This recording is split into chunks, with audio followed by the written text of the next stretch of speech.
Please comment where you are watching in the world. I met Thorn on an app that's basically Tinder's older, less desperate cousin. The kind where people pretend they're there for connections and shared values, but are really just hoping the algorithm matches them with someone who won't ghost them before Wednesday. We had matched together on a Tuesday.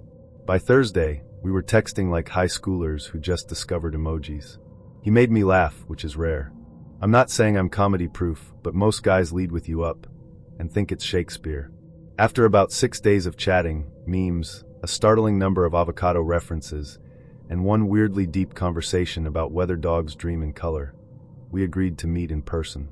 He suggested a restaurant that was just upscale enough to feel like an effort had been made, but not so bougie that I needed to remortgage my future.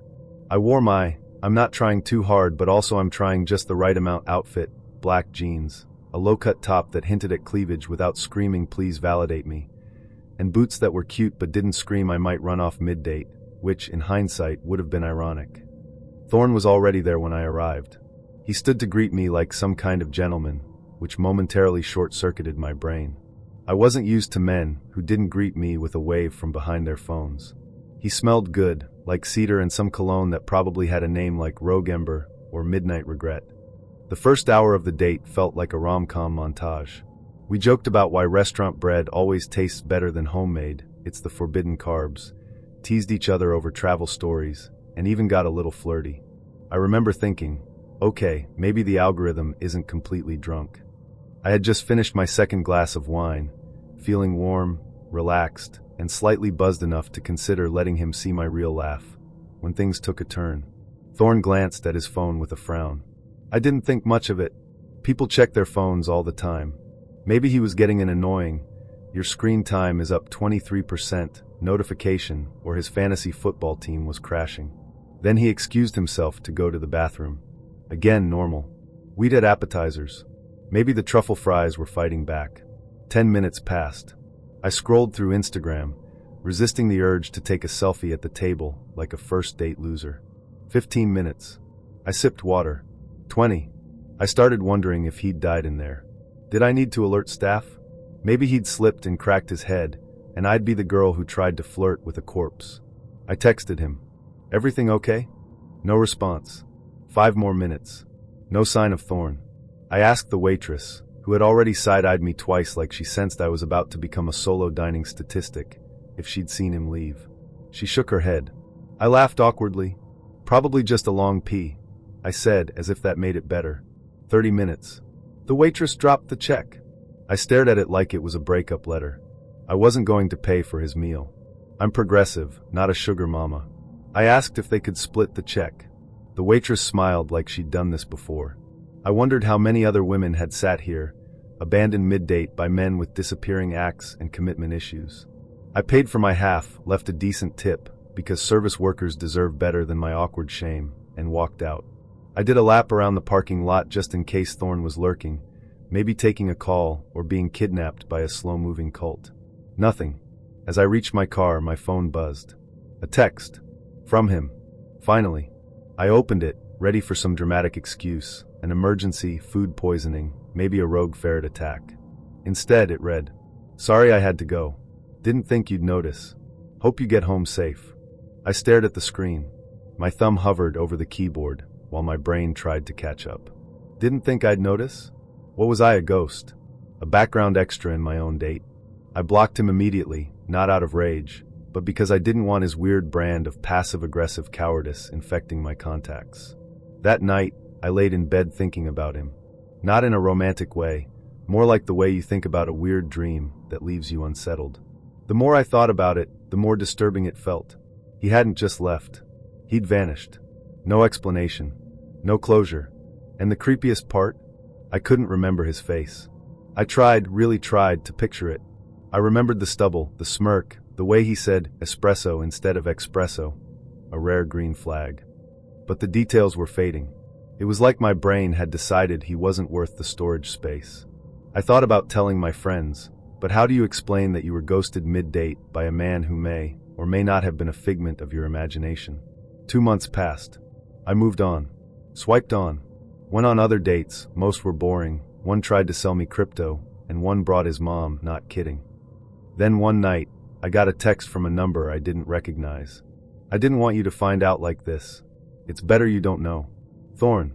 I threw my phone across the bed like it was cursed. Then I picked it up because I'm dramatic, not reckless.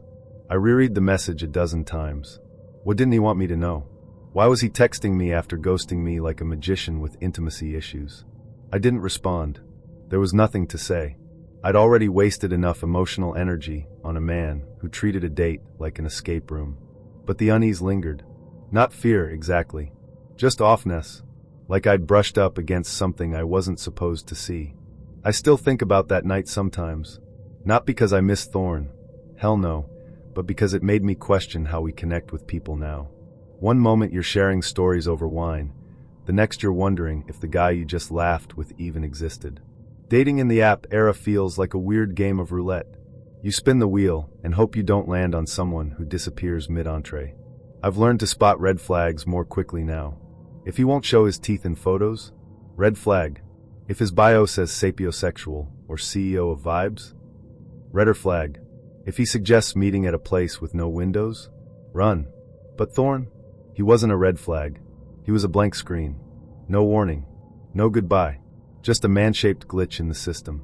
And honestly, the next time someone asks me what the worst date of my life was, I'll say, the one where I was left with the check, a ghost, and the unsettling suspicion that I might have hallucinated the whole damn thing. And then I'll laugh. Because what else can you do when a date ends with a vanishing act and a cryptic text message from beyond the social abyss? At least he wished me a safe trip home. Chivalry's not dead. It just ghosted me mid-dinner. We agreed to meet at Starbucks. Classic neutral ground. Public enough to feel safe, caffeinated enough to keep me from bailing after 10 minutes. I got there early, like always. I have punctuality anxiety and a deep-seated fear of people thinking I'm flaky. I ordered a black coffee, no fancy syrup, no foam art. Just bitter bean juice to remind me this was real life and not a dream sequence. I took a seat by the window, scrolling through my phone to avoid eye contact with the baristas, who were already judging my lack of personality based on my beverage choice. And then she arrived. Airless. That was her name. I'd never met anyone named Airless before. It sounded like something you'd name a moon goddess or a very expensive skincare product. Her profile had been a chaotic mix of blurry selfies, cryptic captions, and one video of her doing karaoke in what looked like a funeral home. I should have been more suspicious. She walked in like she was entering a music video. Tight red dress. Heels that made her legs look like weapons. And confidence, weaponized, unapologetic confidence. She saw me, smiled, and then did something that immediately obliterated my sense of reality. She sat in my lap. No hello. No handshake. No, is this seat taken? She just plopped herself down like I was a bar stool with a pulse. My brain short-circuited. I said eloquently. Hi, she purred, wrapping one arm around my shoulders. You smell like someone who flosses. Thank you. I wasn't sure if that was a compliment or a hygiene-oriented pickup line. She waved at the barista over my head and yelled, "One Veni dirty chai for Airless, extra dirty like me." The barista blinked. I blinked. My genitals blinked. I felt like I'd been thrown into an improv scene with no prep and a horny co-star. She turned back to me. I like to establish physical intimacy early. It builds trust. Okay, that's certainly a theory. She giggled and leaned closer. Her perfume was aggressive, like vanilla extract had gone to Burning Man. She began stroking my hair, which would have been cute if we'd known each other longer than the time it takes to microwave a burrito. You have very submissive eyebrows, she said. I didn't know what that meant. I still don't. But before I could ask for clarification or a restraining order, her name was called. She bounced up, grabbed her drink, and turned back to me. Let's go to the park. I what? She was already walking out the door. I should have stayed behind. I should have hidden in the bathroom and called an Uber under a fake name. But instead, I followed her like a dumb puppy with a caffeine addiction. She walked fast, talking nonstop as we headed toward the park. I love nature. It's the only thing that doesn't ghost me, she said. Well, except that one tree that fell on my ex's car. That felt personal. We reached the park and she immediately veered off the path, leading me to a grassy patch near a pond. Let's sit, she announced. There were benches. There were clean, dry benches. But no. She plopped down on the grass, hiked up her dress, and patted the ground beside her like she was inviting me to join a cult. I sat, hesitantly. She leaned her head on my shoulder and let out a dramatic sigh. "Doesn't this feel like a movie?" "Sort of," I said. "Like the kind where someone gets murdered and their ghost solves the crime." She giggled. "You're funny. I like that. You're not like other guys. They're always so scared of me." "Why would they be scared of you?" She turned to face me, eyes wide. "Because I come on strong." "No way." She didn't laugh. Instead, she leaned in and whispered, "Do you want to be my boyfriend?" I choked. I just met you." "So," she said, "love is just fear that's been edged." "I don't think that's how feelings work. It is if you're brave." She grabbed my hand and placed it dramatically over her heart. "Feel it. That's real." I felt her heartbeat. I also felt panic. My fight or flight response was doing jumping jacks. "I think I should probably head out," I said. She stood up and blocked my path. "Already? But we haven't even kissed in public yet." "I don't think that's a requirement." She crossed her arms. "Are you rejecting me? In a park?" "I'm not rejecting you. I'm just postponing any future lap-based adventures." She narrowed her eyes. "Fine. But just know, you're missing out on something beautiful." Then, in full view of ducks, joggers, and a man feeding squirrels with dead eyes, she leaned in and licked my cheek. Not kissed. Licked. It was not erotic. It felt like a damp challenge.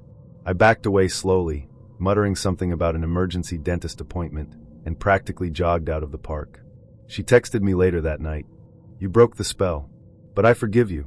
Want to try again tomorrow?" I didn't respond. I blocked her number, deleted the app, and spent the next week avoiding all Starbucks locations within a 10-mile radius. But sometimes, when I pass a park bench or see a red dress in the distance, I flinch. Because I remember how quickly a casual coffee turned into an unsolicited lap dance and a public cheek licking. And I remember Airless, the woman who believed that love was best served extra dirty, in a cup with your dignity on the side. Fenric arrived at the wine bar wearing a sweater vest. That alone should have been the first red flag. No one under 70 wears a sweater vest unironically, unless they're about to confess something that requires therapy and a safe word. But he was tall, had nice teeth, and his profile mentioned he loved art house films and deep conversations. I assumed that meant he'd be emotionally literate, maybe had cried during a documentary or two. Instead, I got Oedipus Light. He greeted me with a side hug that lingered just a second too long, a whiff of lavender and dryer sheets clinging to him like someone had Febrezed his entire soul. He pulled out my chair for me. "Chivalry's not dead," he said. "My mom raised me right." Cute, I thought. Sweet. Naive. Like a man who still thinks women want to hear about their mothers over Merlot. We ordered drinks and settled into what I assumed would be a normal date. It started off promising. Fenric talked about his job, something in UX design, and how he volunteered on weekends at a cat shelter. I nodded along, sipping my wine, thinking he was the kind of guy who'd offer to build you an app and then hold your hand during a panic attack. Then came the slip. I asked him if he cooked. "Oh yeah," he said. "I make a killer lasagna. My mom taught me. She makes everything from scratch. You'd love her. She's got your energy." I blinked. "What energy?" "You know." He gestured vaguely at my face. "Soft eyes. Nurturing presence. Kind of maternal." I smiled politely but filed that away in my internal red flag folder, just below quotes Jordan Peterson ironically, and owns more than one sword. We moved on. Sort of. Every few minutes, he'd drop another mom comment. "That's funny, my mom also hates olives." "Oh my god, you eat with your fork upside down." "So does my mom." You've got her laugh. It's comforting. By the time we ordered a charcuterie board, I was starting to feel like I was competing with a woman who wasn't even in the room. Then it happened. I asked him what he was looking for relationship-wise. He took a long sip of wine, set his glass down gently and said, "Honestly, I want someone who gets me the way my mom does." I smiled, trying not to scream. "Like, emotionally?" He nodded. "Emotionally. Spiritually. Like, she always knows when I'm off. Like that time in college, I broke up with my girlfriend, and my mom drove 3 hours just to cook me chili and rub my back. That's the kind of connection I want." "That's intense," I said, trying to keep my voice neutral. "I don't think it's weird," he continued, completely ignoring the fact that my body was now tense like a cat in a bathtub. "Freud said all men are looking for their mother in a partner." "Freud also said a lot of things," I replied. Most of them shouldn't be repeated over charcuterie. He laughed. You're funny. My mom's funny too. I considered stabbing myself with a cocktail pickle. Then, as if the universe wanted to test my patience, his phone lit up on the table with a contact photo of, yes, his mother. He turned the screen toward me. She's beautiful, right? I nodded, unsure if I was being shown a family portrait or a warning. She's coming to town next week, he continued. You should meet her. I choked slightly on a piece of prosciutto. We just met tonight, which makes it perfect. She can tell if someone's good for me within 5 minutes. That's terrifying. It's a gift. We sat in silence for a beat. I sipped my wine. He stared at me with doe-eyed longing, like I'd just read him a bedtime story and tucked him in. Then, out of nowhere, he said it. Well, Mom, what do you think? I froze. I what? He blinked. Oh God. I meant to say Madeline. Sorry. You remind me of her so much. There it was. The Freudian slip. I stared at him, unsure whether to laugh, cry, or call the Department of Mental Health. He looked mortified, but also, not entirely. I guess that's a compliment, I said slowly. It is, he said earnestly. She's the most important woman in my life. I stood up. Where are you going? He asked. To the bathroom. Want me to walk you? No. I stayed in that bathroom for 10 minutes, staring at myself in the mirror and wondering if I could crawl out the window and fake my own death. When I returned, I said I had an early meeting. He looked disappointed. Will I see you again? I don't think I can compete with your mom. He smiled wistfully. No one ever really can. I left. He texted me 2 hours later. Great connection tonight. My mom says you have excellent bone structure. Blocked. But sometimes when I hear the word lasagna, I get a little nauseous. Because I remember Fenric, the man who didn't just want a girlfriend. He wanted a mother in a cocktail dress. Last year I dated this one girl for a few weeks. She was a nice girl, but there were some obvious red flags that slowly cropped up over the weeks. Overall, it was because she had absolutely no life, no interests, no friends, and she had close to a tantrum when I tried introducing her to my friends. No hobbies besides reality television, still working at her high school fast food job despite being 32. She was upset when we broke up, but overall didn't make a huge deal over it. She wanted to stay in contact, but we lost touch almost immediately, as I did not want to drag anything out. 6 months later I was back to dating, and had made it official with a different girl. While out at a friend's house one night, I decided to take a selfie of us and throw it on Facebook. In the morning my girlfriend alerted me to a nasty comment left by the previous girl. It was middle school level stuff. She outright insulted my girlfriend, saying literally, "Ew, she has big teeth," adding that she thought she was going to have second chance with me. Keep in mind, we had absolutely zero communication in those 6 months. Never once did I give her the impression I was interested in seeing her again. I was super pissed at her for the teeth comment, and my GF was a little upset, but at least we've gotten a lot of laughs out of it since then. Glad I dodged that bullet.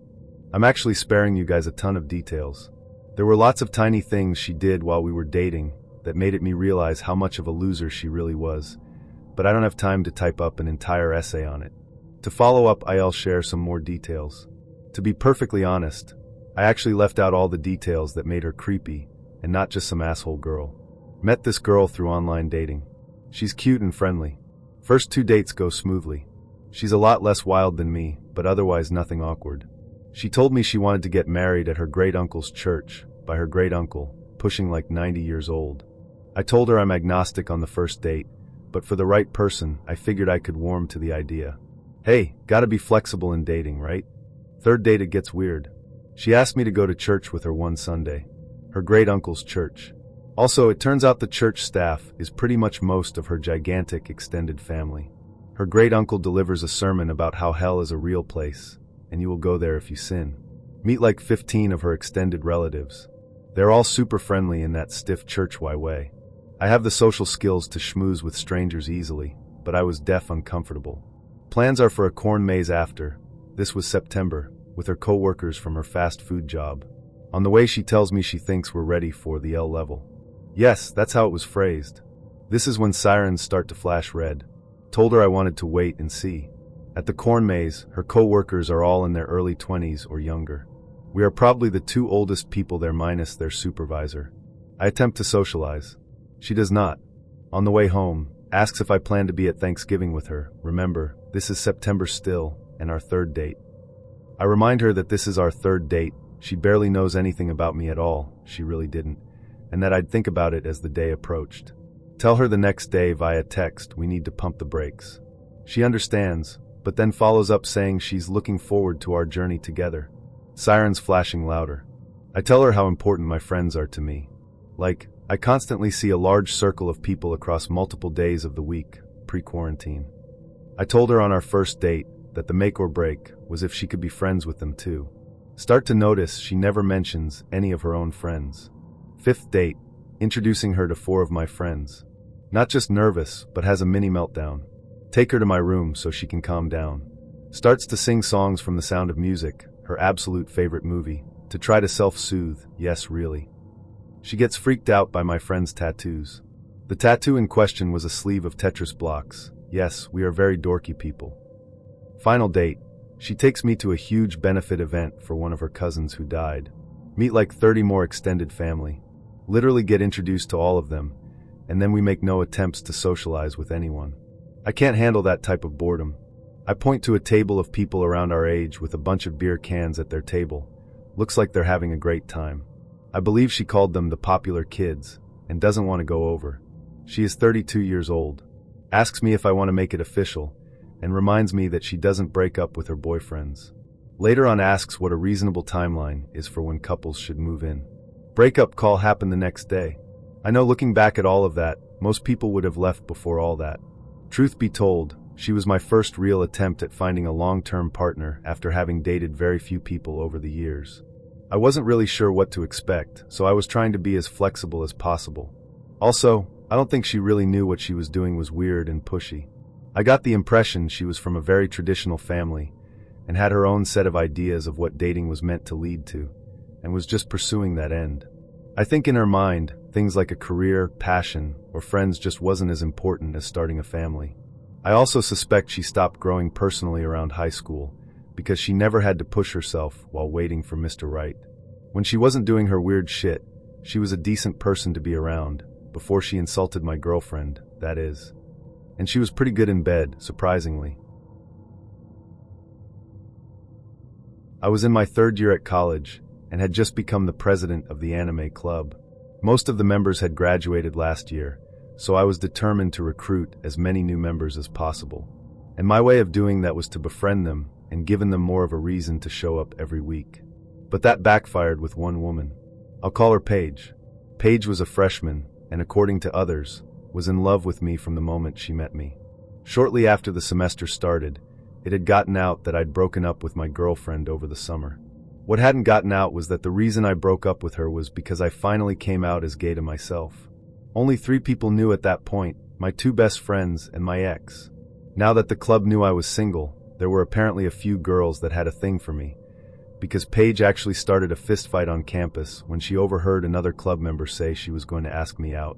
The only reason I knew this was because one of my best friends was actually in the bathroom when it happened and was the one to call campus security. But that wasn't the end of it. Whenever the club members ate lunch or dinner at the student commons, Paige would make sure to sit as close as possible to me, and would laugh way too hard at everything I said and touch my arm/shoulder/body as many times as she could. She even went so far as to put her hand on my inner thigh once. She would have gone all the way to the groin if I hadn't stood up and walk away. She then chased after me and forced her arms around me and wouldn't let go until I accepted her apology. When I would hang out with other club members, she'd always find out and force herself to come along. Me and my best friends had a tradition of watching Disney movies every Saturday night to de-stress and would invite other friends to it. So of course Paige showed up. She also would make sure to comment throughout the whole movie about how she was like the princess/heroine and I was like the prince/hero. She'd also make sure to slowly scoot closer to me throughout the movie. When we watched Brave, I got up and changed seats 3 different times just to get away from her. She even showed up outside my best friend's dorm room when it was just me and 2 friends and basically forced her way into the room. My best friends had known about my run-ins with Paige ever since the hand on the thigh incident, so they ended up hanging out early just to get rid of her. Paige even started hanging out my dorm building, even though her dorm was on the other side of campus.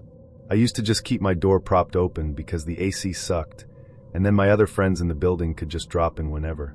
But ever since the first time she waltzed into my room, I stopped doing that and made my friends text me when they got outside. I also wore headphones whenever I was on my laptop or listening to music, because if Paige was outside and heard movement, she would hang on the door until I could text my floor's advisor to get rid of her. About halfway through the year, she asked me when I was going to ask her out, and I straight up said never, I'm gay. And her response was, oh, I can fix that. Enough was enough at that point. I had come out to a majority of my friends at this point, so I got them all together and told them about everything to do with Paige.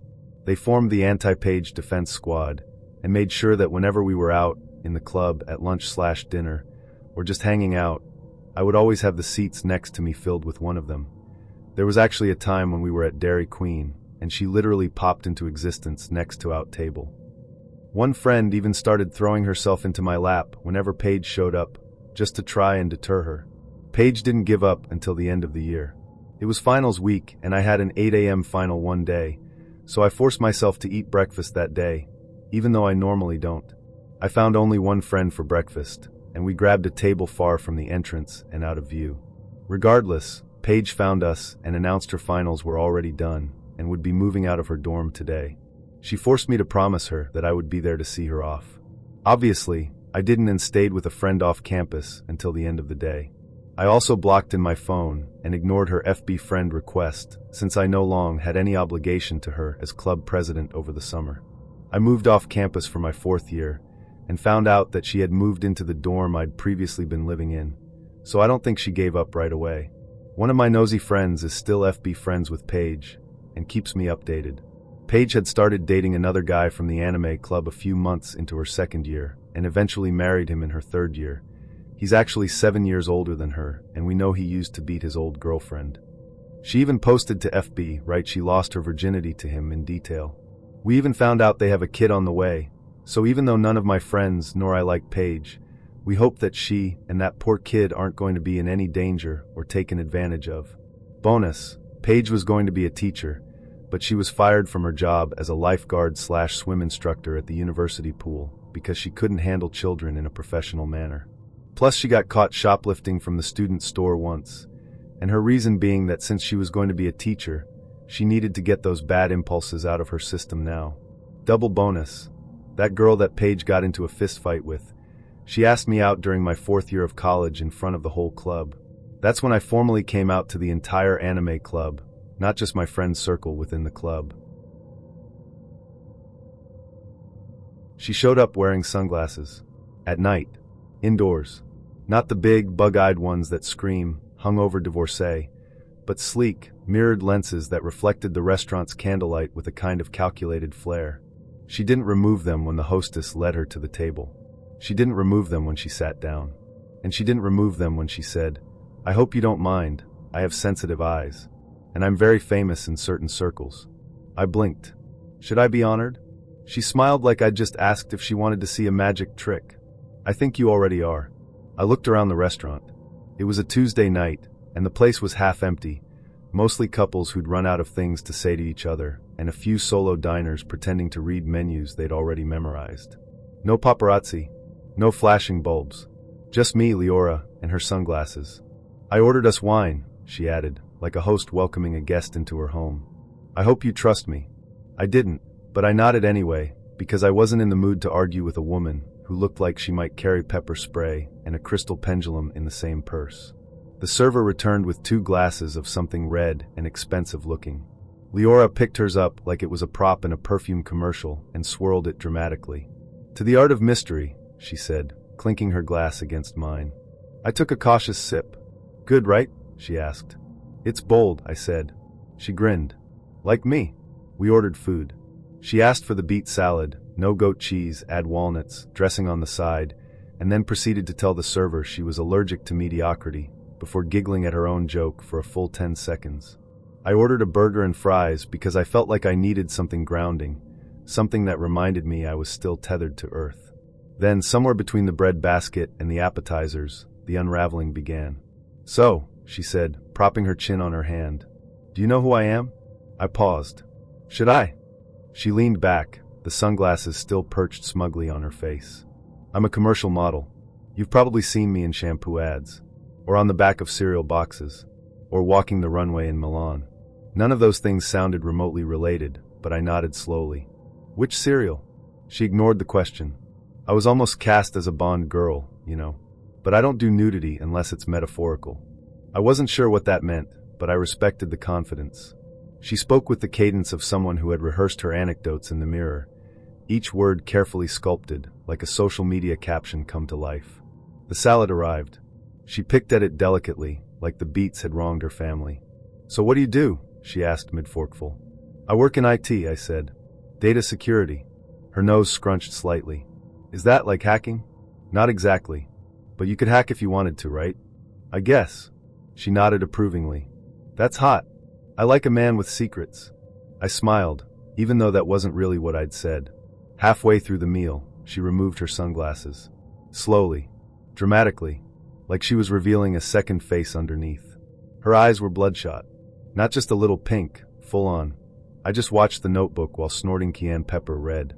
I wasn't lying, she said, gesturing to her face. Sensitive eyes. I had a shoot yesterday where they made me stare into a ring light for 3 hours. It was a nightmare. But the shots were incredible. I looked like a goddess having a nervous breakdown. That's a niche look. She nodded. I'm very avant-garde. I took another bite of my burger, unsure of how to respond. She watched me chew, then said, You have nice lips. I almost choked. Thanks. I said. They're symmetrical. That's rare. Most people have lopsided mouths. Yours are balanced. Like you've never had a bad thought in your life. Oh, I've had plenty, I said. I just don't tweet them. She laughed again, loud, theatrical, the kind of laugh that draws eyes from other tables. Then she leaned in and whispered, I like you. You're not intimidated by me. Should I be? Most men are. She said it like a threat, or maybe a dare. The check arrived before I could decide which. She reached for it, paused, then looked at me. Are we splitting this, or are you a gentleman? I'm happy to pay, I said, reaching for my wallet. She smiled. That's very alpha of you. I wasn't sure what she meant by that, but I didn't want to unpack it in public. We stepped outside. The night was cool, the kind of pleasant temperature that makes you believe in second dates.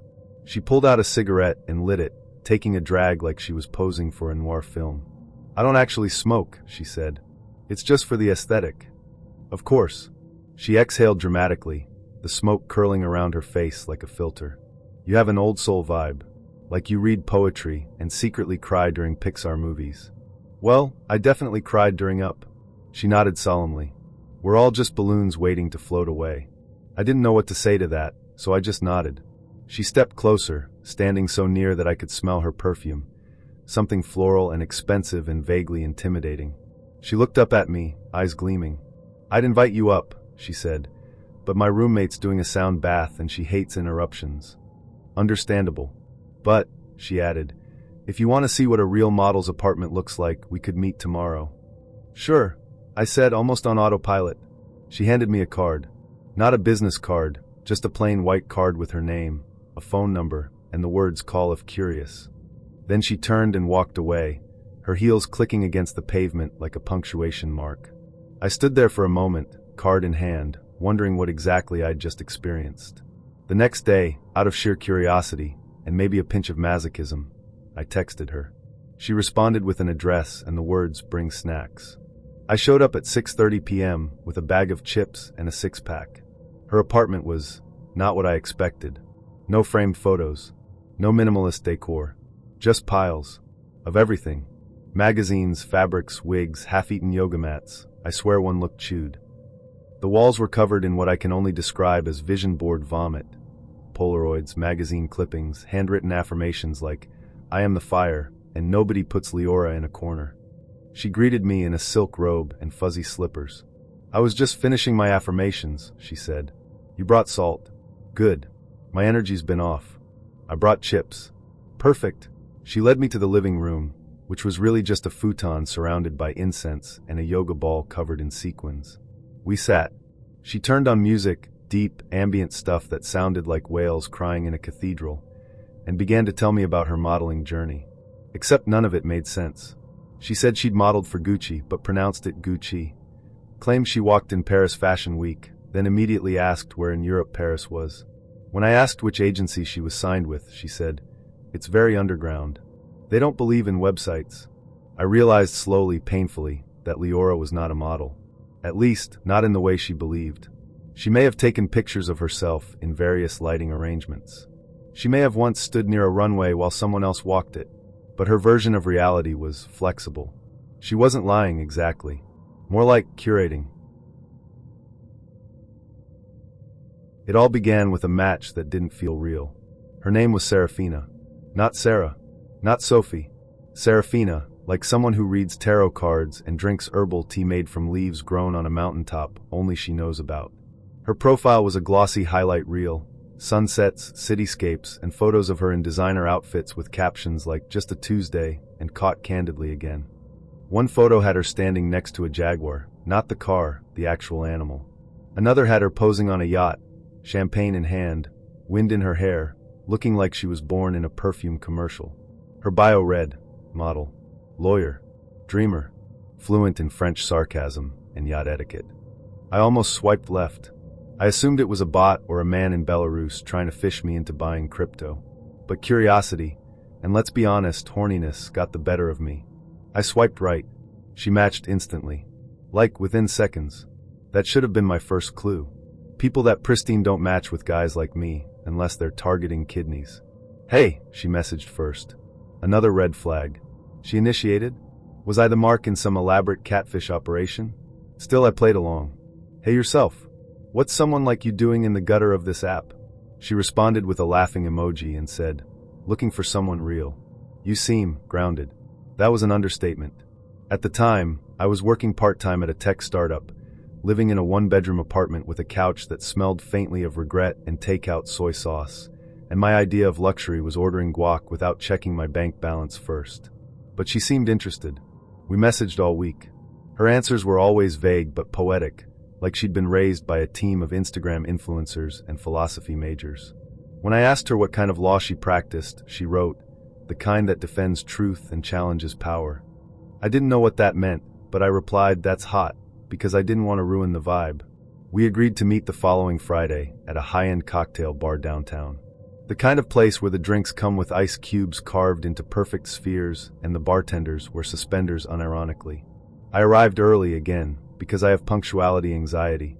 I was dressed in what I called my date uniform, dark jeans, button-up shirt, and a jacket that I only wore when I was trying to convince people I had my life together. She arrived about 20 minutes late, sweeping in like a breeze from a cologne commercial. Tall, slender, dressed in an all-black getup that looked like it cost more than everything I owned combined. She wore sunglasses indoors, which should have been a deal breaker, but I was too stunned to say anything. She pulled them off dramatically and smiled. "You must be grounded guy." "That's me," I said, standing up and knocking over my water glass in the process. "Smooth. Very smooth." We sat down. The waiter came over, clearly used to people far more glamorous than me. Serafina ordered a cocktail I'd never heard of, something involving elderflower and infused air. I ordered a beer because I didn't want to accidentally spend $18 on something that tasted like cucumber-scented regret. The conversation started off normal enough. She asked me about my job, then interrupted halfway through to tell me about a designer dispute she was mediating. I asked her where she went to law school. "Oh," she said, twirling a curl around her finger. "I studied internationally." "Oh cool. Where?" "Europe." "Yeah, but where in Europe?" She blinked, sipped her drink, and said, "France." "Mostly." I let it go for the moment. Maybe she was just being private. Or maybe she was a spy. Either way, I was intrigued. We ordered food. She got a salad that looked like it had been assembled by angels. I got a burger because I was starving and couldn't pretend to be dainty on an empty stomach. She watched me eat with a mix of fascination and judgment, like I was a raccoon trying to solve a Rubik's Cube. "So," I asked in between bites, "how did you get into modeling and law? That seems intense." She smiled. "Oh, it just sort of happened. I was discovered in Milan." "Discovered?" "Yes. I was at a gallery opening, and a man approached me and said I had the face of a storm. Next thing I knew, I was on a plane. No contract or agency? Oh, I don't do contracts. They limit my freedom." That was clue number 2. Or maybe 3. I was losing count. I asked if I could see some of her work, modeling shots, portfolios, anything. She pulled out her phone and showed me a couple of professional-looking photos. But something was off. The lighting was perfect, the face was hers, but the body proportions were inconsistent. One photo had her with long, wavy hair. The next, it was a pixie cut. The third, she looked like she was 6 inches shorter. I asked gently, "Are these all recent?" She smiled. "Time is a construct." Right. I excused myself to the restroom, not because I had to pee but because I needed to regroup. I pulled out my phone and did a reverse image search on one of the modeling shots she'd shown me. The first result that popped up, a Vogue editorial from 2017, featuring a model named Linnea from Sweden. Serafina was not Linnea from Sweden. I came back to the table, trying not to look like I'd just had a minor existential crisis in front of a urinal. "So Serafina," I said, "do you go by any other names?" She tilted her head. "Why do you ask?" "No reason. Just curious." She leaned in. "You don't trust me." I hesitated. "I want to. But some things aren't adding up." She sighed dramatically. "Men always want the truth, but they never know what to do with it. Try me." She sat back and crossed her legs. "Fine. I'm not a lawyer." "Not really." I nodded. "Okay.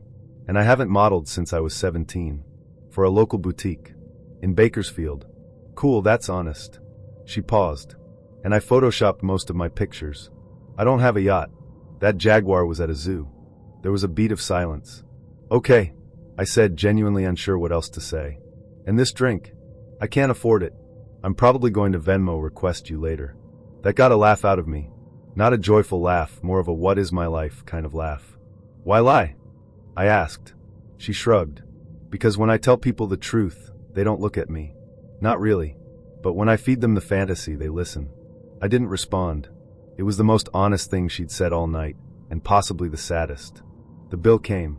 I paid.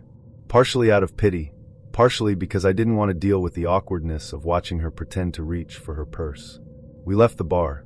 The night air was cool, and for a moment, we just stood there in silence. "I'm sorry," she said. "For the lies." "It's fine," I said, though I wasn't sure it was. "You're probably going to ghost me now." "No," I said. "But I'm not going to text you either." She nodded. "Fair." She walked away, heels clicking against the pavement like punctuation marks at the end of a very strange sentence. I went home, microwaved some leftover mac and cheese, and tried to process what had just happened. I didn't feel angry, just confused. Like I'd gone to the movies expecting a rom-com and ended up in a low-budget thriller with plot holes and questionable acting. A few days later, she unfollowed me on social media. I wasn't surprised. I think she knew the mirage had evaporated. It started with a book. I met Emmerich at the library, which sounds like the setup to a quirky love story, but trust me, this was no meet cute. We both reached for the same copy of The Picture of Dorian Gray, and after an awkward hand brush and a laugh that was more nervous than flirty, we started talking. He was tall, the kind of lean that made him look like he belonged in a black and white French film, and he had that soft voice that made everything he said sound like a secret. He wasn't exactly charming in the traditional sense. More intense. Like he thought deeply about everything, including the ethical ramifications of almond milk. But he was interesting, and I hadn't had a conversation that didn't involve a dating app or my cat's digestion issues in weeks. So when he asked if I wanted to get dinner sometime, I said yes. We set a date for the following Friday. He chose the restaurant, some dimly lit place with white tablecloths and a name that sounded like it was born in a wine cellar. It wasn't the kind of spot I usually went for a first date, but hey, I figured it might be refreshing to dine somewhere that didn't serve wings in a basket. I arrived early because I always do. I like to get the lay of the land, figure out where the exits are, and mentally prepare in case my date shows up wearing sandals with socks, or tells me he believes the moon landing was filmed in a Costco. Emmerich arrived 10 minutes late, which I forgave because he looked good. Too good, actually. Black slacks, crisp shirt, jacket that fit him like it had been sewn directly onto his frame. But what struck me most was his expression. Not a warm smile or an awkward grin. Just a tight-lipped nod like he was here for a business negotiation. He sat down, adjusted his napkin like it owed him something, and said, "You look refined." That's rare these days. I laughed, not sure if it was a compliment or a critique of modern fashion. "Thanks. You look very punctual for someone who's 10 minutes late." He tilted his head, smirked, and said, "Touché." The waiter came over, a young guy who looked like he still had a semester left in college and a dream of starring in a Netflix drama. He was polite, if a little nervous, and asked if we wanted water. Emmerich didn't look at him. He just muttered, "Of course," and went back to scanning the menu like it was a legal document. The waiter brought water. Emmerich took a sip, then set the glass down a little harder than necessary. "Room temperature," he murmured, mostly to himself. "Interesting." I made a joke about how at least it wasn't boiling, but he didn't laugh. Instead, he pointed at the wine list and said, "Red or white?"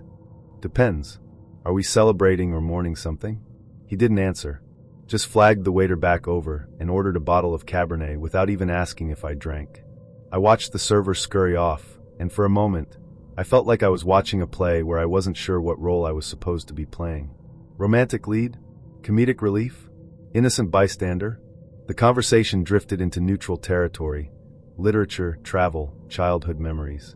He talked about boarding school and summers in Belgium. I told him about growing up in a house with 4 siblings and a dog that once ate an entire wedding cake. He listened, but it felt performative, like he was storing my anecdotes in a mental filing cabinet for later analysis. Then things started to tilt. The waiter returned with the wine, poured it with a flourish, and accidentally let one drop land on Emmerich's napkin. It was like watching a switch flip. Emmerich looked down at the drop like it was blood. Then he looked at the waiter. "You might want to work on your aim," he said, cold and flat. The poor guy apologized, clearly flustered. I tried to laugh it off, said something like, "Hey, at least it's not on the shirt, right?" But Emmerich wasn't amused. "It's about presentation," he said. "Details matter."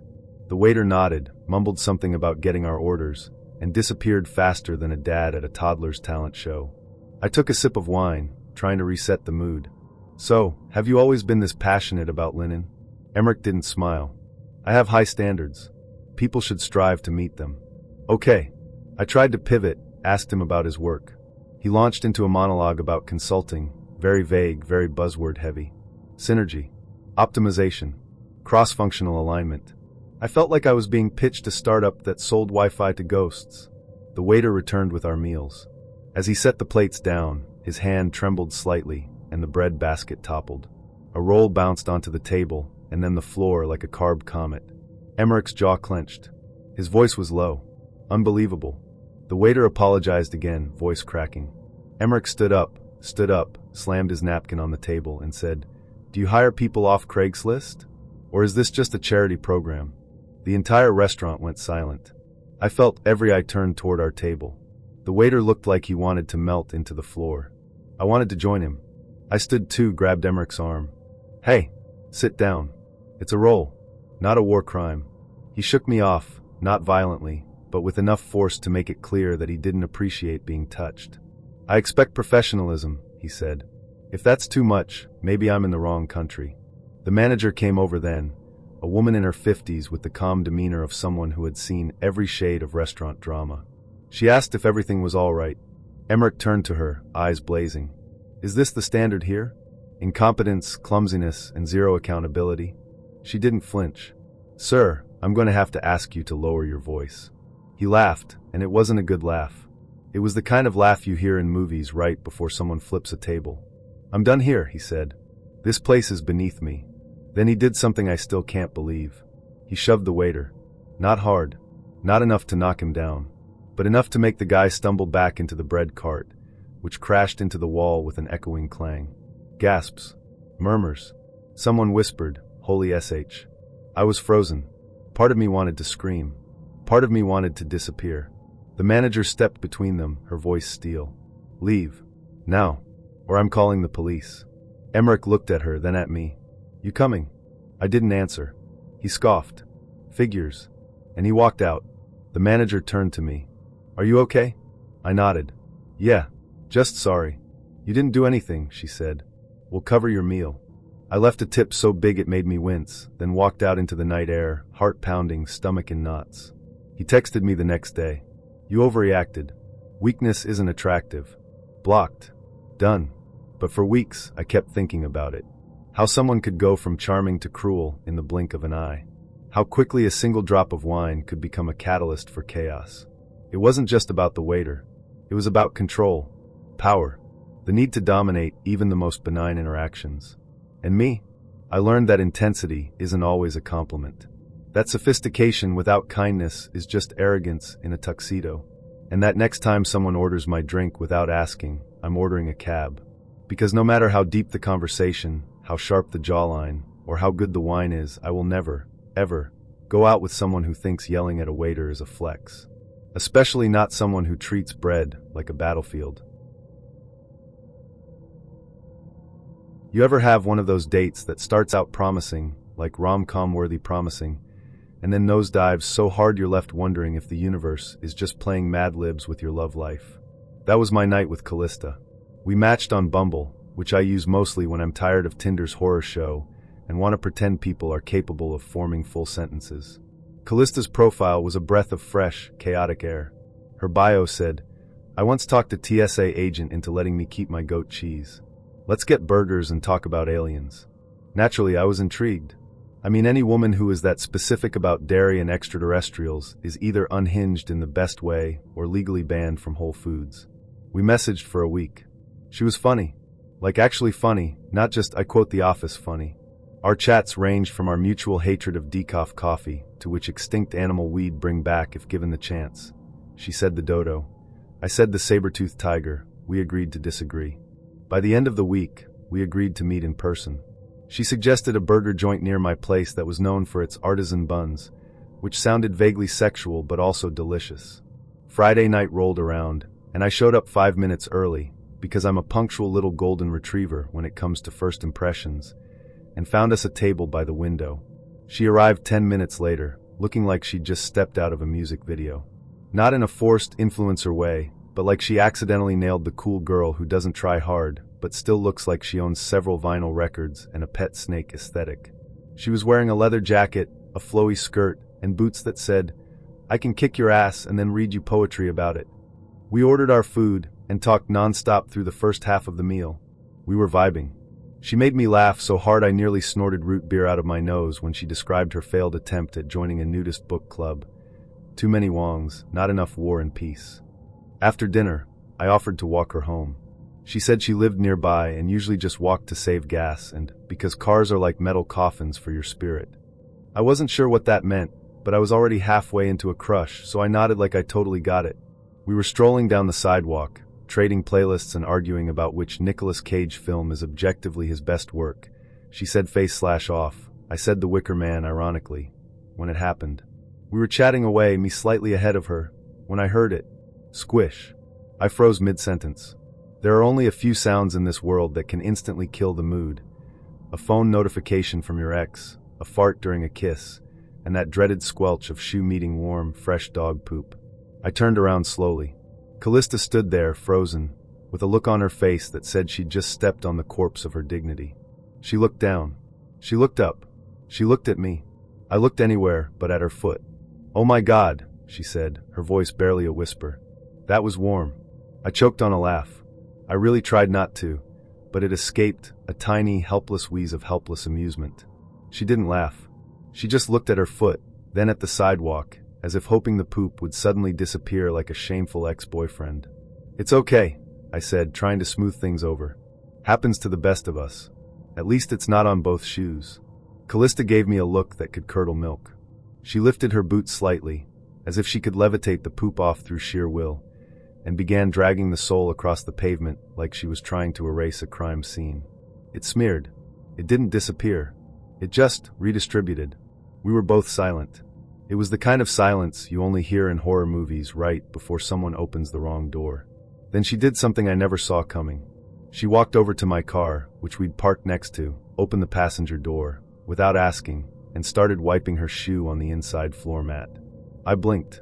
She was scrubbing it, with vigor, like she'd just decided my floor mat was her personal poop exorcism shrine. Back and forth, grinding it in like she was trying to make a scratch and sniff sticker from hell. I couldn't speak. I just stood there, watching her desecrate my poor, innocent car mat like it owed her money. She finally stopped, looked at me and said, "There.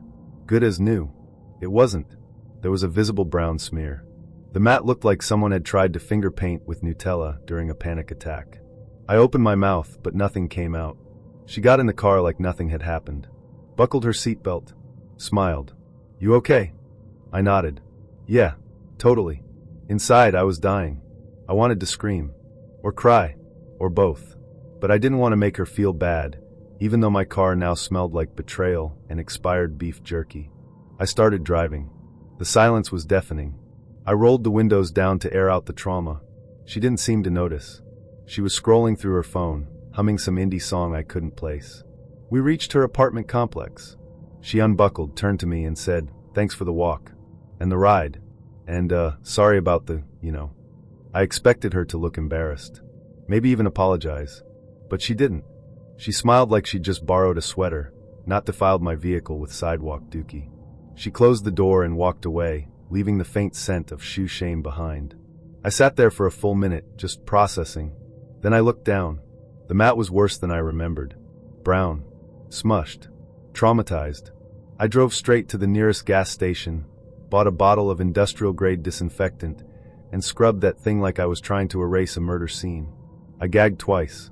At one point, I debated just throwing the whole mat into the trash and pretending it never existed. But I'm cheap. And also emotionally attached to my floor mats. Later that night, I got a text from her. "Had fun. Let's do it again sometime," smiling face with smiling eyes. I stared at the screen. Fun. Fun. I debated responding. I even typed out a few drafts. "Sure, but only if you promise not to wipe your foot on my soul next time.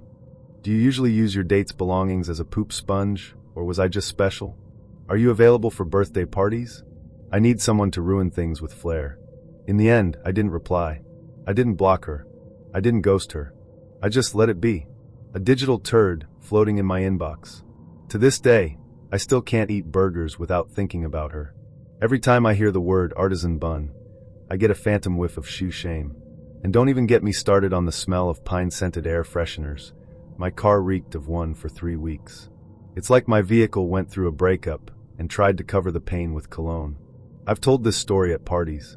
I've had friends cry laughing. Some people say I should have called her out. Others say I should have married her for the sheer audacity. But me? I just learned one thing. Never trust a woman with that much confidence and zero awareness of her own foot trajectory. And always, always keep baby wipes in your glove compartment. Because you never know when your dream girl might turn your floor mat into a popsicle. I should have known something was off when Eliora texted me. Running a little late, had a headache, took something for it, but I'm on my way. That was the kind of message that either meant she was genuinely dealing with a migraine, or she had just taken a Xanax and might arrive on the back of a llama thinking it was an Uber. We'd met through an app that matched people based on vibes. Not interests. Not goals. Vibes. Like astrology, but with even less science. Her profile said she liked old French films, ramen, and used the phrase plant mom unironically.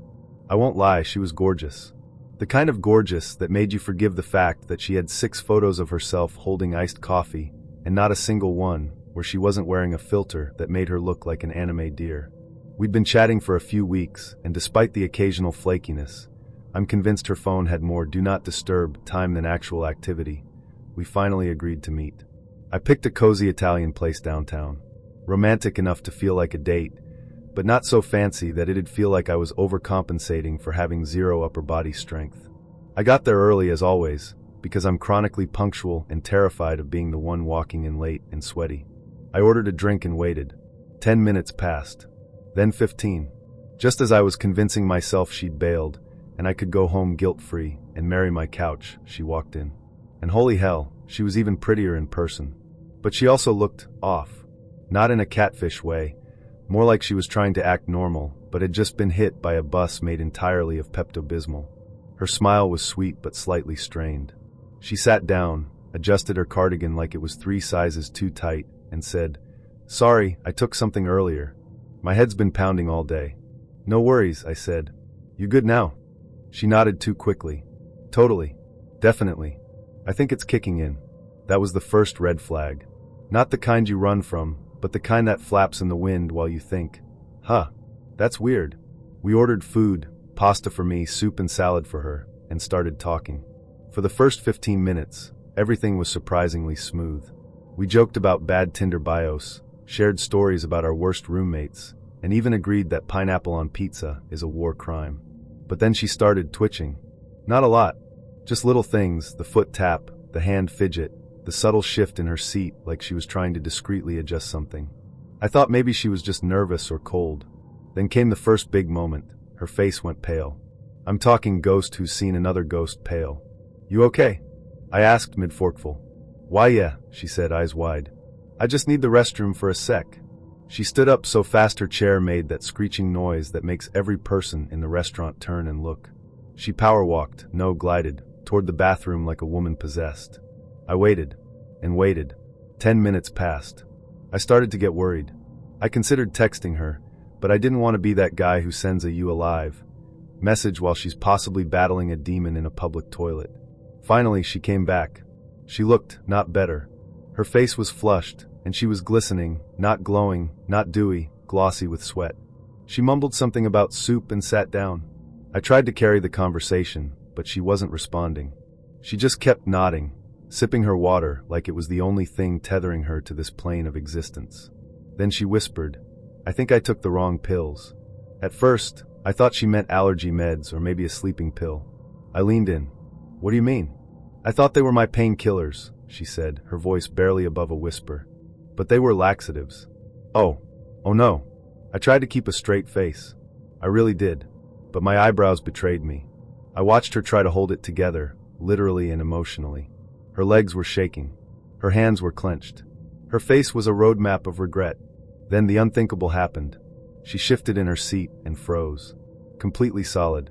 Like a possum playing dead during a thunderstorm. I heard it before I saw it. A faint, wet sound that could only be described as a betrayal of the highest order. My face must have gone full deer in headlights. She looked at me, eyes wide with panic, and whispered, Oh no. I pretended not to hear anything. I pretended I was suddenly fascinated with the salt shaker. But the smell betrayed us both. It crept in like a fog of doom. Subtle at first, then undeniable. She stood up so fast her napkin flung off her lap like a white flag of surrender. Her pants were compromised. Not a little. Not oops. Full. Catastrophic. She didn't say anything. Just grabbed her purse and bolted for the door, leaving behind a chair that would never forgive her. I sat there frozen. The server came over slowly, like she knew something was off but hadn't yet pinpointed the horror. She looked at the chair, then at me. She's not feeling well, I said. The waitress blinked. I'll take the check. After I paid, I left a tip big enough to cover emotional damages. I stepped outside and took a deep breath of fresh, unscented air. I didn't expect to hear from Eliora again. And honestly, I didn't blame her. But the next day I got a text. Hey, I'm so sorry. I was mortified. That's never happened to me before. I wanted to say, I would hope not. If that's your usual first date move, we need to reevaluate your strategy. But instead I replied, it's okay. Stuff happens. Are you feeling better? She responded with a poop emoji and the words, 100% now. We didn't go out again. Not because I was grossed out. Okay, yes, a little. But mostly because I think she knew that date could never be salvaged. It would forever be known as the laxative incident. And I, the unfortunate witness, would forever remember the night I learned that sometimes the wrong pill can turn a charming dinner into a gastrointestinal horror movie. Now, every time someone says they have a headache on a date, I look at them with the fear of a man who has seen too much. I tip my waiters more. I sit near exits. And I always double-check what pill I'm taking. Because friends, you never know when your date's going to turn into a sprint to the bathroom and a walk of shame that haunts your dreams forever. It started, as most disasters do, with a deceptively normal message. You seem like someone who isn't afraid of the weird. I'd matched with Felix on a rainy Wednesday afternoon, the kind of day that makes loneliness echo louder than usual. His photos were moody but not pretentious, black and white shots, a few candids of him in bookstores, one with a cat that looked either deeply annoyed or profoundly wise. His profile said he was a freelance energy worker, which I assumed meant yoga instructor or possibly unemployed but spiritual. Our banter was good. Unhinged but good.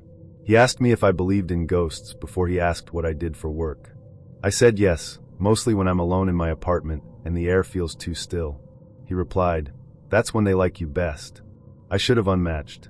I should have thrown my phone into a ravine. But I was bored, curious, and honestly, slightly aroused in that I'd date a cult member for the story kind of way. We agreed to meet at his place. He said he didn't like restaurants, too loud, too many auras, and offered to cook dinner instead. I knew that was risky, but I figured if things got weird, I could fake a headache or pretend my cat was texting me. When I arrived at his apartment, the first thing I noticed was the smell. Not bad, just layered. Incense, lavender, something earthy like damp moss, and maybe expired patchouli. The second thing I noticed was the door. It was covered in salt. Not sprinkled around the threshold. Covered. Like someone had tried to season it out of existence. He opened it barefoot, wearing a linen shirt that looked like it had been hand-woven by woodland nymphs. His hair was tied up in a messy bun, and he had a crystal on a leather string around his neck. "You made it," he said, smiling wide. Before the moon shifted. "Perfect." I followed him in. The apartment was dimly lit, mostly by candles in jars and a Himalayan salt lamp the size of a toddler. Every surface was covered in something: crystals, feathers, bowls of water, dried herbs. There were no chairs. Just giant floor cushions and one hammock suspended awkwardly in a corner. He gestured for me to sit on a cushion. I gingerly lowered myself down, praying my jeans wouldn't split. "You hungry?" he asked. "Starving," I said, which was mostly true. I made lentil stew with root vegetables blessed under the last full moon. "Sounds rustic." He brought over 2 mismatched bowls, each with a wooden spoon. I took a bite. It tasted like dirt and sadness, but I smiled and said, "So hearty." He beamed. "I knew you'd get it." We ate in relative silence, broken only by the sound of a wind chime hanging from a ceiling fan. Then he said, "Before we go any further, there's something I need to tell you." I paused mid-bite. "Okay." He set his bowl down and looked at me very seriously. "There's an entity attached to me." I blinked. "A what?" "An entity. A presence. It's not harmful, just persistent." I waited for the punchline. None came. "I've had it since I was 12, he continued. "It usually stays dormant, but lately it's been active." "Oh. It doesn't like when I get close to people." I nodded slowly. "Like emotionally?" He shook his head. "No. Physically. Touch. Intimacy." I should have left right then. I should have stood up, said thank you for the stew and the psychological horror, and walked out the salted door. But I didn't. Because I'm a mess. And because some self-sabotaging part of me wanted to see how far this train would go before it derailed. "So what happens when you get close to someone?" I asked, because apparently I hate myself. He looked at me with eyes that were either haunted or just severely dehydrated. "Things move. Lights flicker. Sometimes there's whispering. From the entity." "Yes." "Does it have a name?" "Not one I'm allowed to say." "Right. Of course." He stood up. "I need to cleanse the space before we can continue." "Continue what?" He didn't answer. Just went to a shelf, pulled out a bundle of sage thick enough to club someone with, lit it, and began circling me while chanting something that sounded vaguely Latin, but might have been a Trader Joe's ingredients list. I sat there, arms crossed, being smoked like a holiday ham. After 5 full rotations and a whispered, "Release the tether," he stopped. "It's safer now," he said. "For talking?" "For touching." I nodded, deeply unqualified for whatever this was. He sat back down and held out his hand. "May I?" I hesitated, then placed my hand in his. He closed his eyes. "They don't like you." "Awesome. They're jealous." "You have light." "Thanks. I take vitamin D." He opened his eyes. "We could try to expel it." "The entity?" "Yes. Together. If you're open." I wasn't. But again, the story. "Okay," I said. "How?" He leaned in. "It requires physical trust. And intention." "Could you be more specific?" He smiled. "We have to hold each other. Skin to skin." I stared at him. "So, like an exorcism cuddling session?" "In a way." I agreed. Because why not?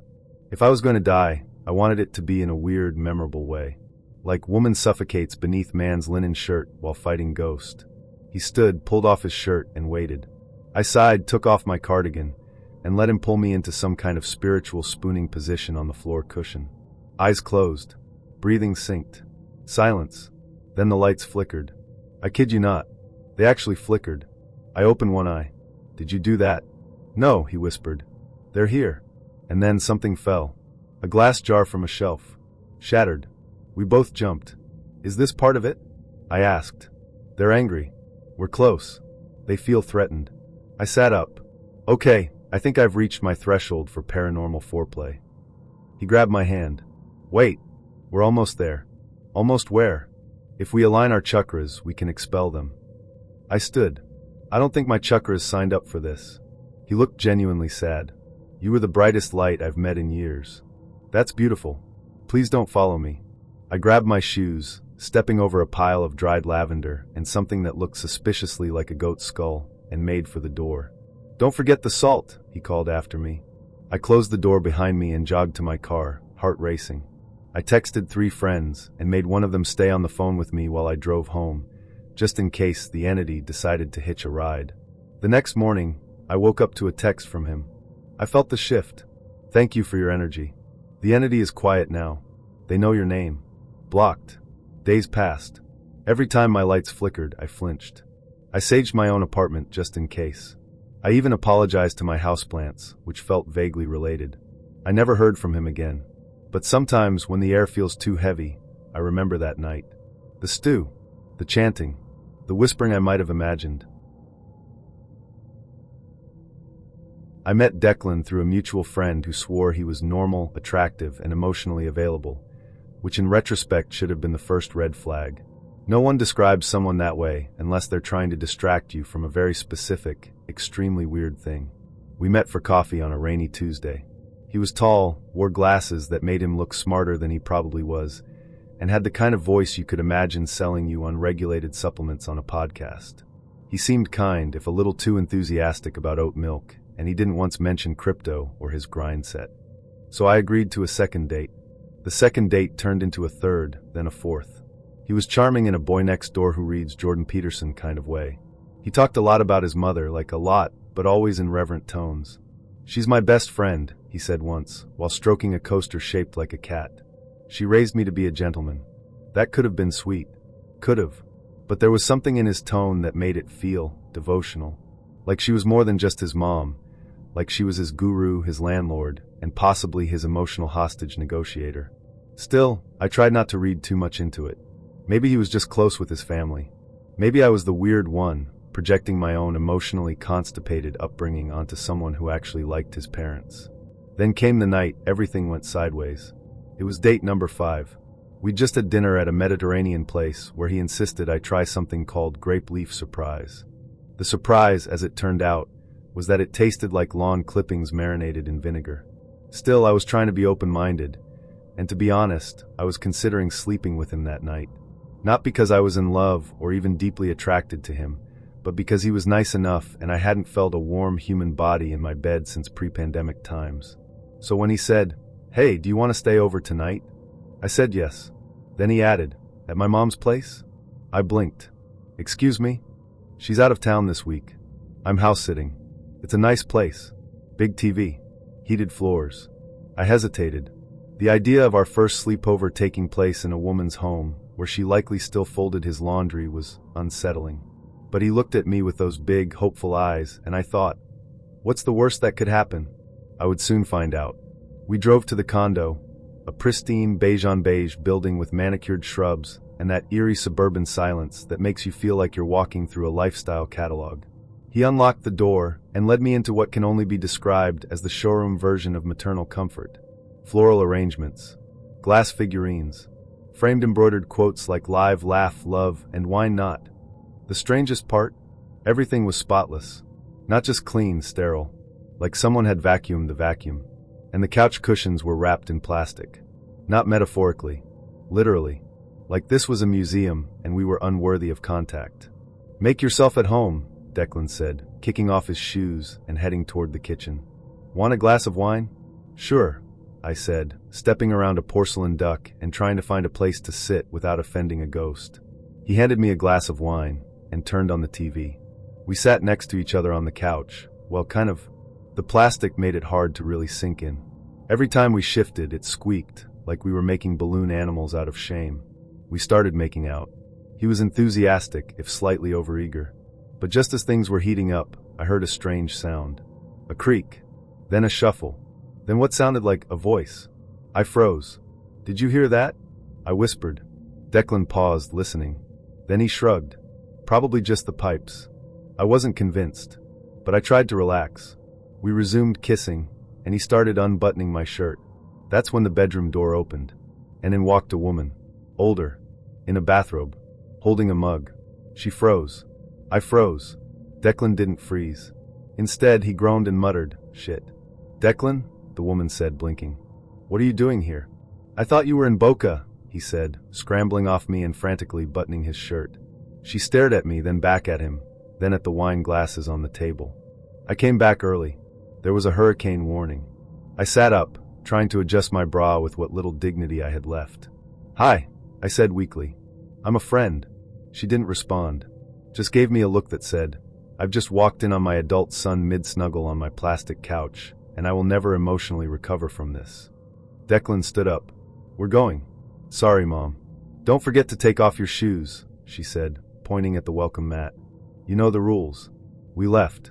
Quickly. I didn't say a word until we were back in his car. "Why didn't you tell me she might come back?" I asked. He shrugged. "She said she was gone until Sunday.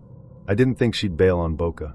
"You didn't think to maybe check before you started rounding second base on her upholstery?" He didn't respond. We drove in silence. He dropped me off with an awkward "sorry about that" and a weak attempt at a kiss, which I dodged. Back in my apartment, I sat on my couch, blessedly fabric, sans plastic, and processed what had just happened. The next day, he texted me a long message about how he was embarrassed, how he hoped I wasn't freaked out, and how he still wanted to see me again. I didn't respond. Not because I was mad, but because I couldn't stop picturing his mother, in her robe, holding a mug that probably said something like "Mom Fuel," staring at me like I was the intruder in a sacred temple. But it didn't end there. 2 days later, I got a Facebook friend request from her. From his mother. With a message. "Hi. Just wanted to say it was lovely meeting you. Hope you weren't too uncomfortable. Declan really likes you. Let's do brunch sometime." I stared at the screen, wondering if this was real life or a bizarre simulation controlled by someone with a dark sense of humor. I didn't accept the request. Instead, I blocked Declan, turned off my location settings, and spent the rest of the evening rewatching true crime documentaries to remind myself that there are worse things than a surprise mom in the living room moment. Like murder. Still, I learned something. When a man says he's close with his mom, ask for specifics. Ask for boundaries. Ask if he's ever tried to sleep with someone on her couch while she was home in her bathrobe. Because there's close, and then there's "I'll pour you a glass of wine while we dry hump next to a porcelain swan named Gerald." And I, unfortunately, now know the difference. Some stories feel like dreams when you retell them. Others feel like nightmares you walked into blindfolded. This was the latter. Trey and I met through Hinge. His profile was a mix of gym selfies, decent mirror shots, and one suspicious group photo where I couldn't tell if he was the hot one or the one holding the camera. His bio read, "Family is everything. Looking for something meaningful. Let's build an empire." Which, in retrospect, should have made me run for the hills, or at least ask for blueprints. But at the time, I was in one of those emotionally vulnerable ruts where even an LOL from a stranger felt like a hug. Trey seemed sweet.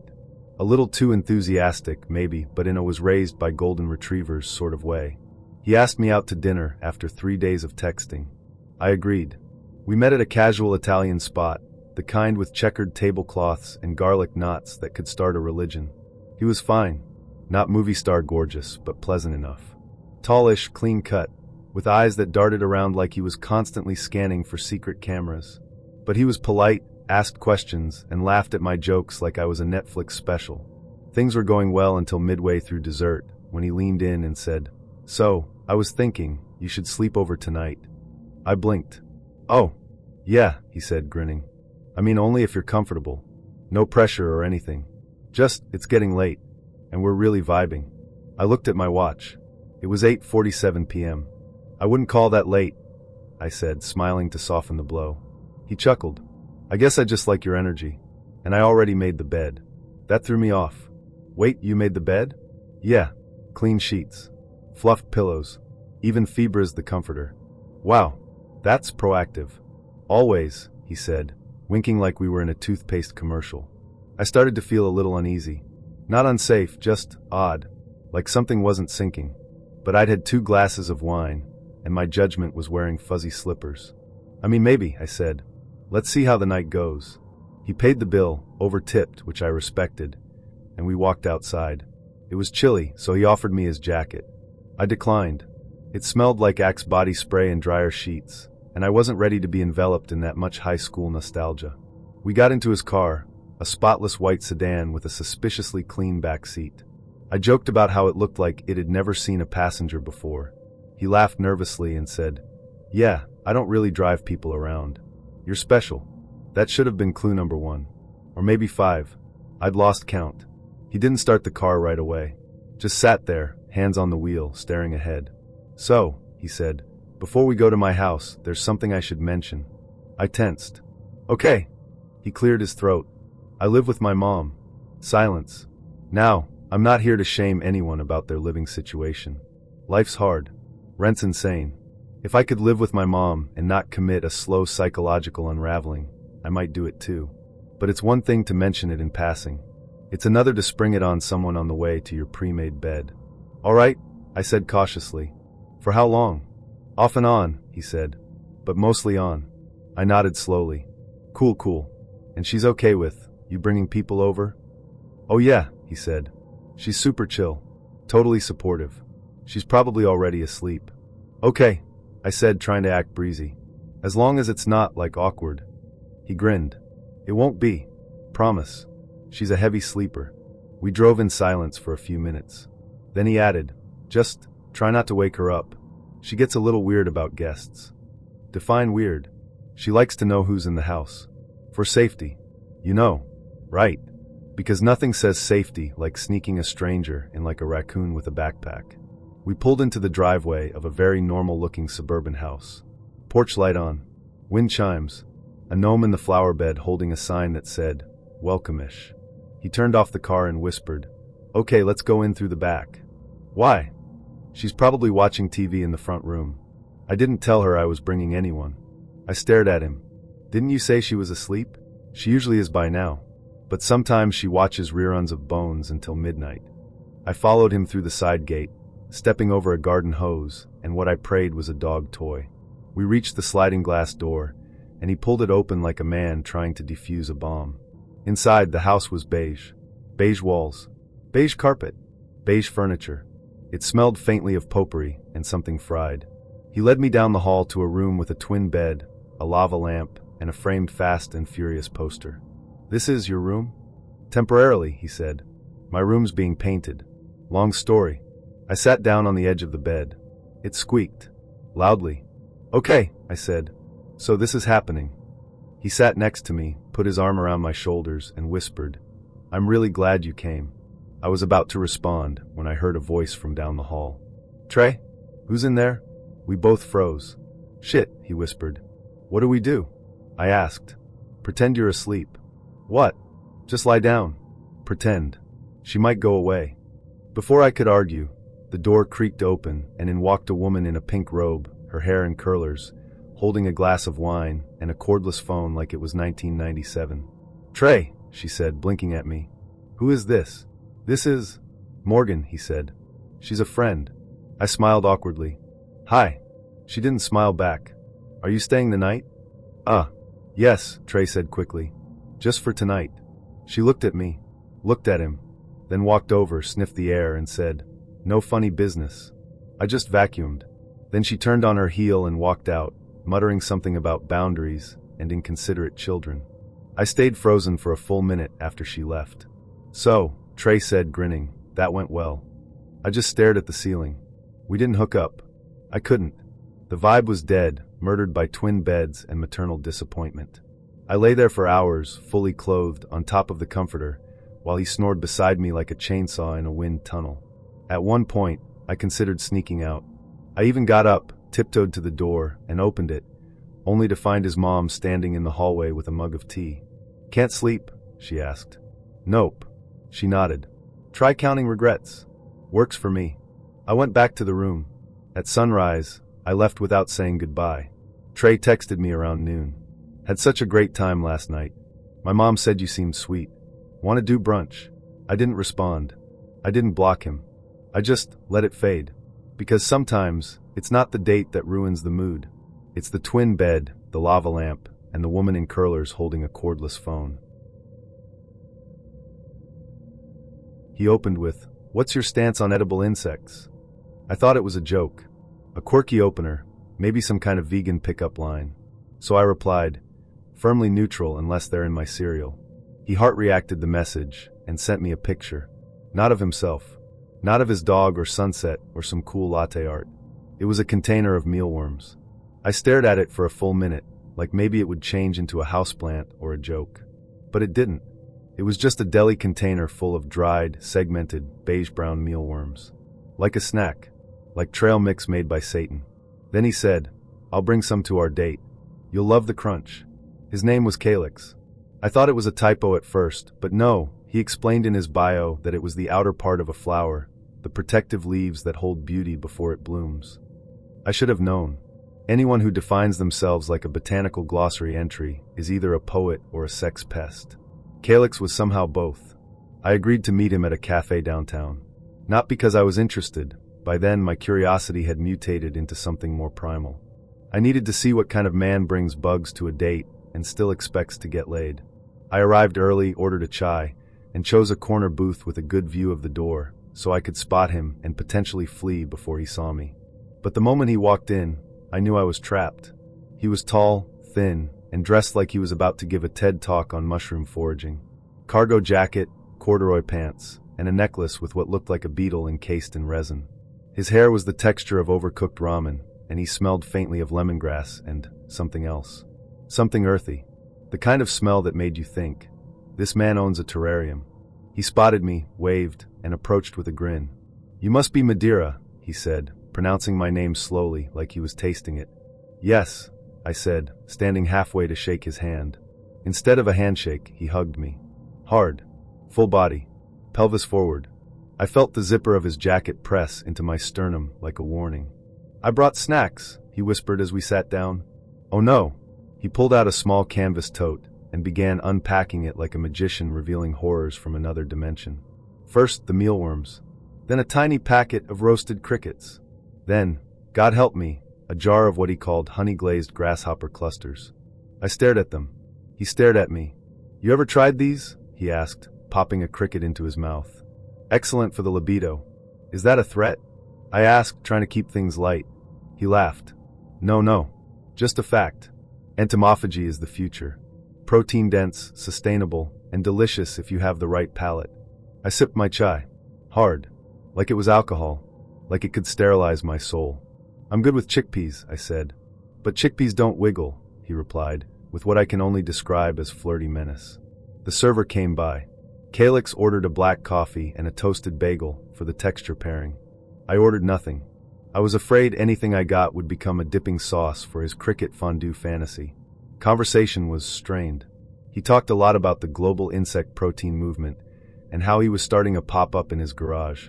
Bug and brunch. He described a scorpion mimosa pairing that made me want to crawl inside my purse and live there. I tried to redirect.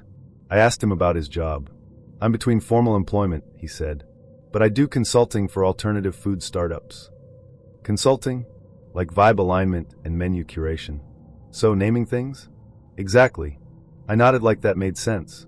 Then he slid the container of mealworms toward me. "Just try one," he said. "They're seasoned with smoked paprika and a touch of nutritional yeast. It's like a Cheeto had a spiritual awakening." I laughed. I couldn't help it. It was too absurd. But he didn't laugh. He just looked at me with the intensity of a man who genuinely believed crunchy larvae could be romantic foreplay. "I'm sorry," I said. "I just didn't expect this." "What did you expect?" he asked, genuinely curious. "Not bugs." He looked at me like I'd just insulted his grandmother. "Madeira," he said seriously. "This is who I am. I bring my full self to the table. Always." "That's admirable," I said, "but sometimes the table isn't ready for the full buffet." He leaned in. "Are you scared of a little protein? Or are you scared of intimacy?" I blinked. "Are those the same thing in your world?" He didn't answer. Instead, he reached into his pocket and pulled out a single chocolate-covered beetle. "I saved the best for last," he said, unwrapping it like it was a diamond. "This one's for you." I stared at it. It stared back. A tiny glint of carapace reflected the overhead lighting like a threat. "You know," I said, standing up, "I just remembered I have a thing." "What kind of thing?" "A thing where I don't eat insects on a first date." He stood up too, blocking my exit. You're judging me. No, I'm retreating. It's different. He looked wounded. You're not ready for someone like me. You're not wrong. He sighed and sat back down, gently placing the beetle on his napkin like it was a fallen soldier. Most people aren't. I left without saying goodbye. Outside, I took a deep breath and tried not to gag. I walked 2 blocks before I realized he'd followed me on Instagram during the date. I opened the app. He'd already posted a photo of the chocolate beetle with a caption. Shared vulnerability. She wasn't ready, but the beetle was. I blocked him. 3 days later, he messaged me from a different account. Still thinking about your aura. Let me know if you want to try scorpion skewers. I'll bring extra napkins. Blocked again. We met on an app that promised meaningful connections, which is code for emotional grenades and cocktail dresses. Her name was Thalassa. She messaged me first with 3 things. I'm a Scorpio, I love lasagna, and I demand honesty. Compliment me if you agree. I didn't know what the hell that meant. But she had great hair in every photo, wore red like it owed her money, and said she worked in the aesthetic industry, which could mean anything from makeup artist to dominatrix. I was intrigued. Our conversation was fast-paced, flirty, slightly unhinged. She used a lot of adjectives. She described her own laugh as honeyed mischief, and once said her favorite scent was danger on a warm breeze. I asked her where she got her perfume. She replied, I soak it in my aura. We met at a downtown Italian place with dim lighting and staff that looked like they'd all been scouted from a cologne commercial. I got there early again, still a punctuality masochist. I sat at the bar nursing a Negroni and checking my reflection in the back of a soup spoon. Thalassa arrived 10 minutes late, but made it feel like she was doing the restaurant a favor. She wore a deep burgundy velvet dress that clung to her like a scandal.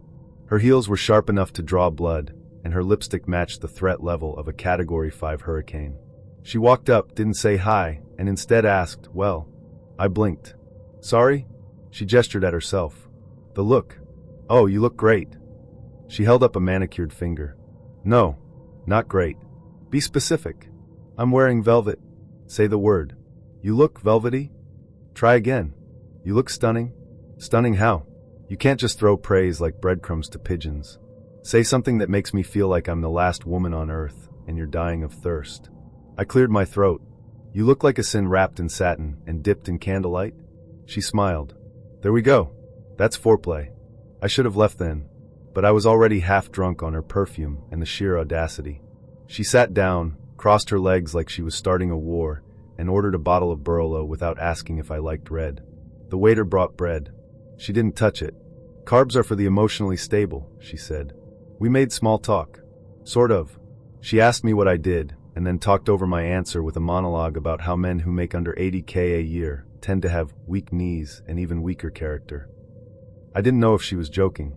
I still don't.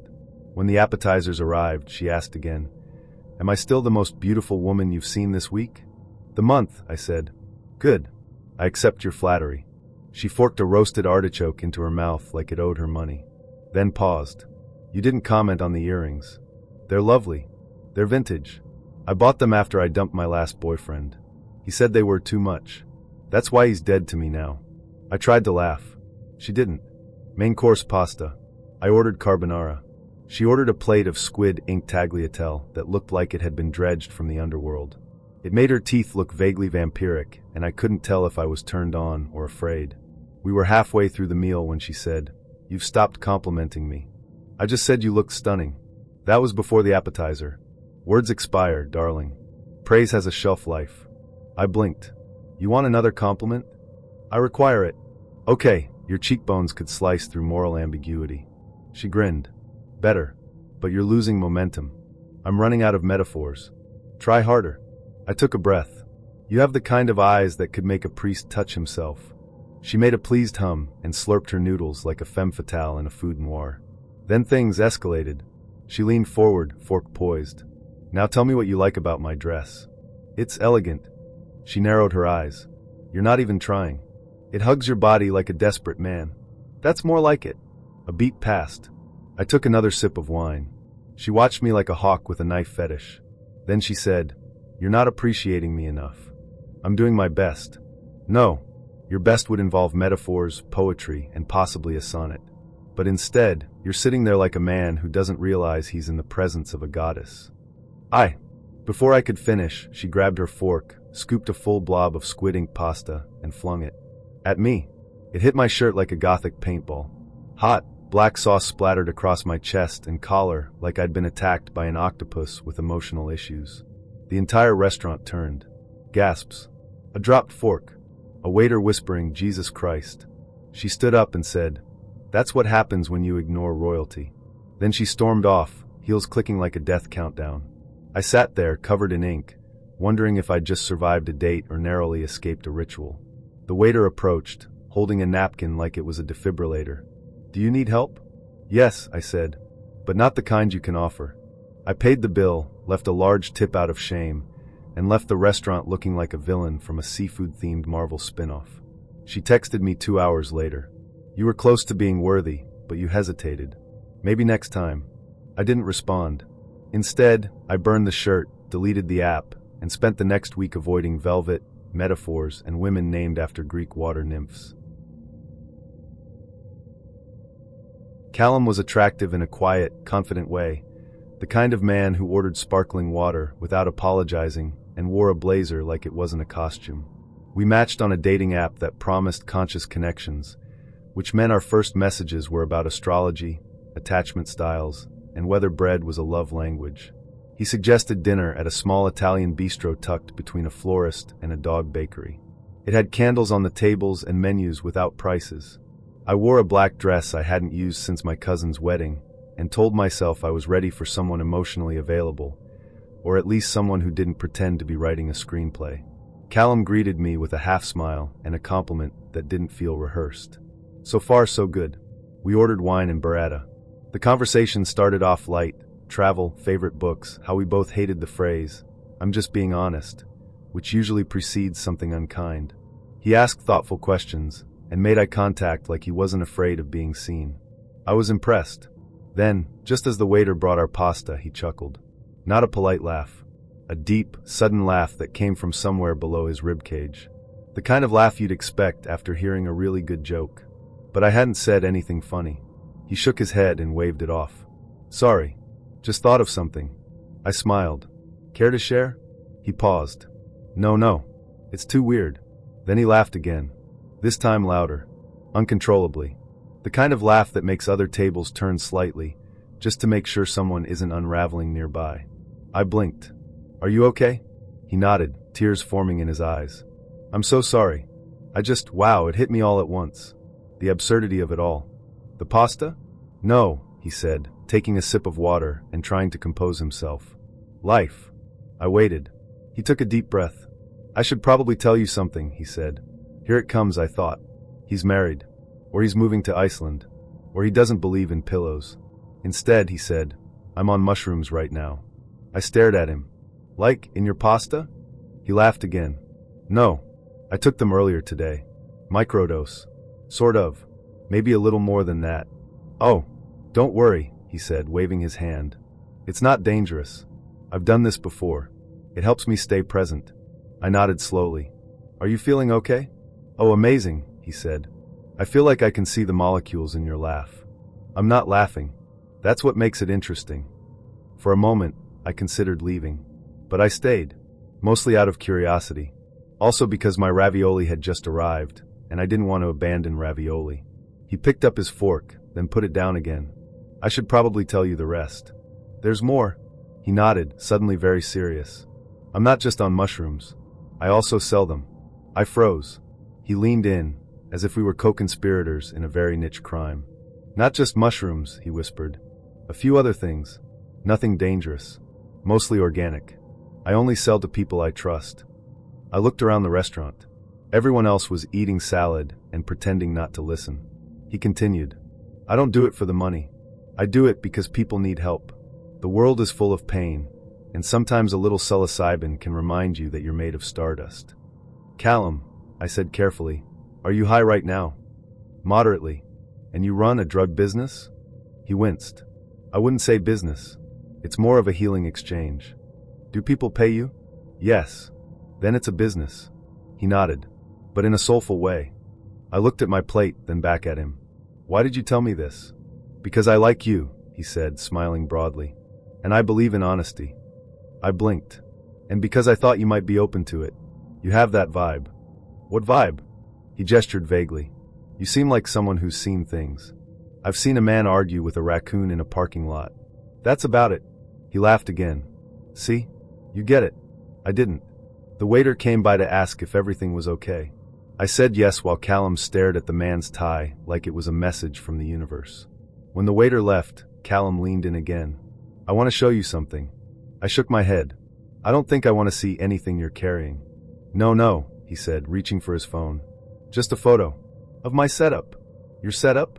He scrolled, then turned the screen toward me. It was a picture of a living room full of plants, crystals, and what appeared to be a drying rack covered in mushrooms. That's where I do my sorting, he said proudly. Clean energy. No bad vibes. I pushed my pasta away. He noticed.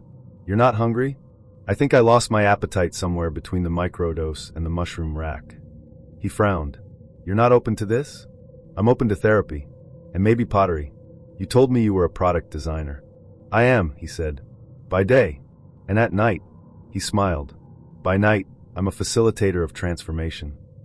I'm calling the Uber. He looked disappointed. That's fair.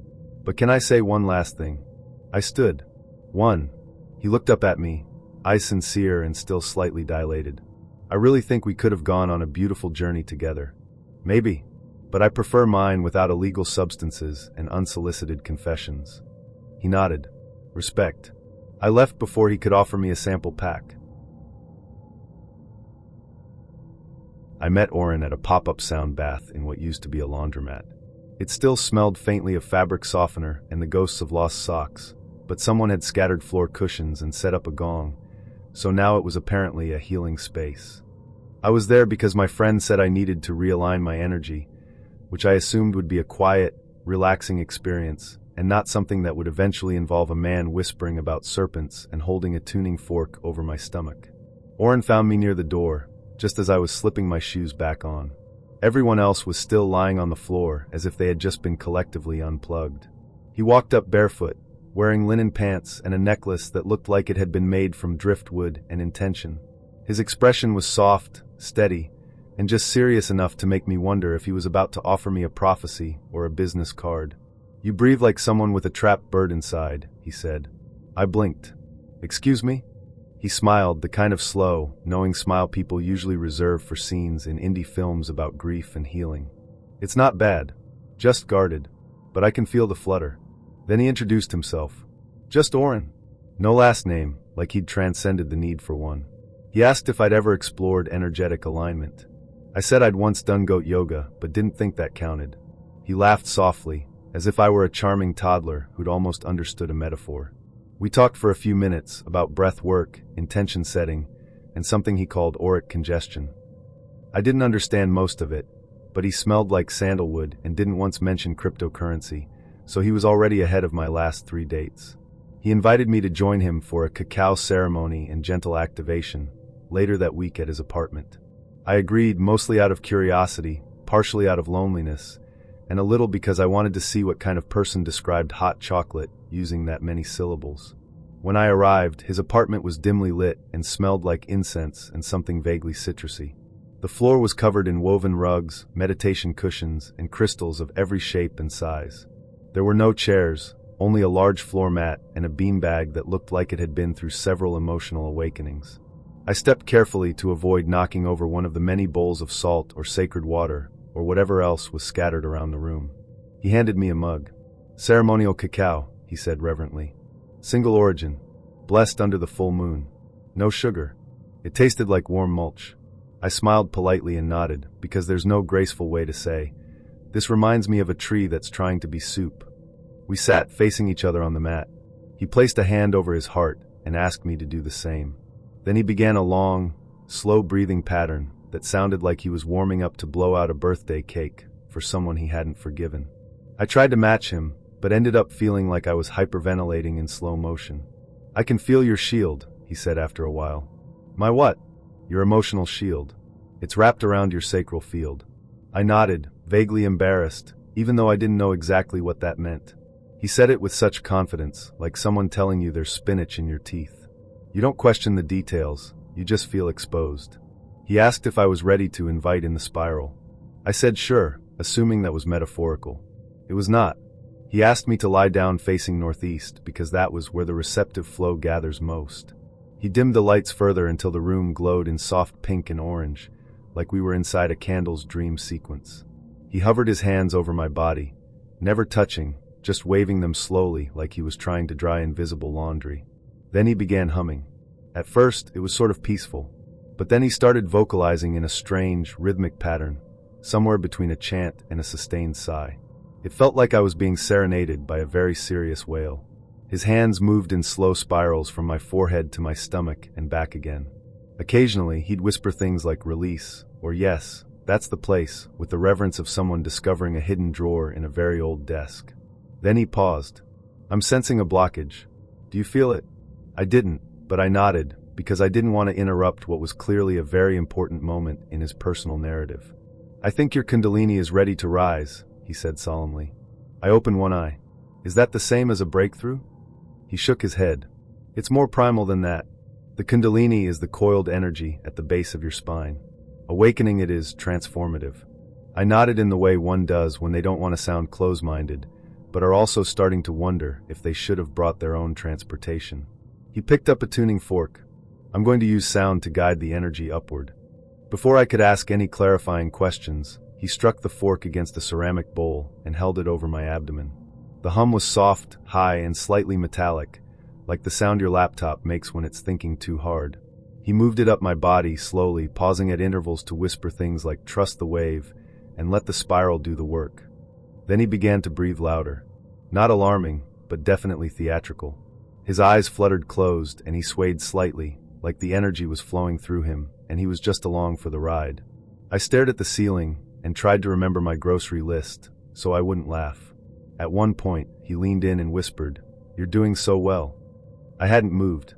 After several more rounds of humming, tuning forks, and vague affirmations, he finally stopped, exhaled dramatically, and sat back.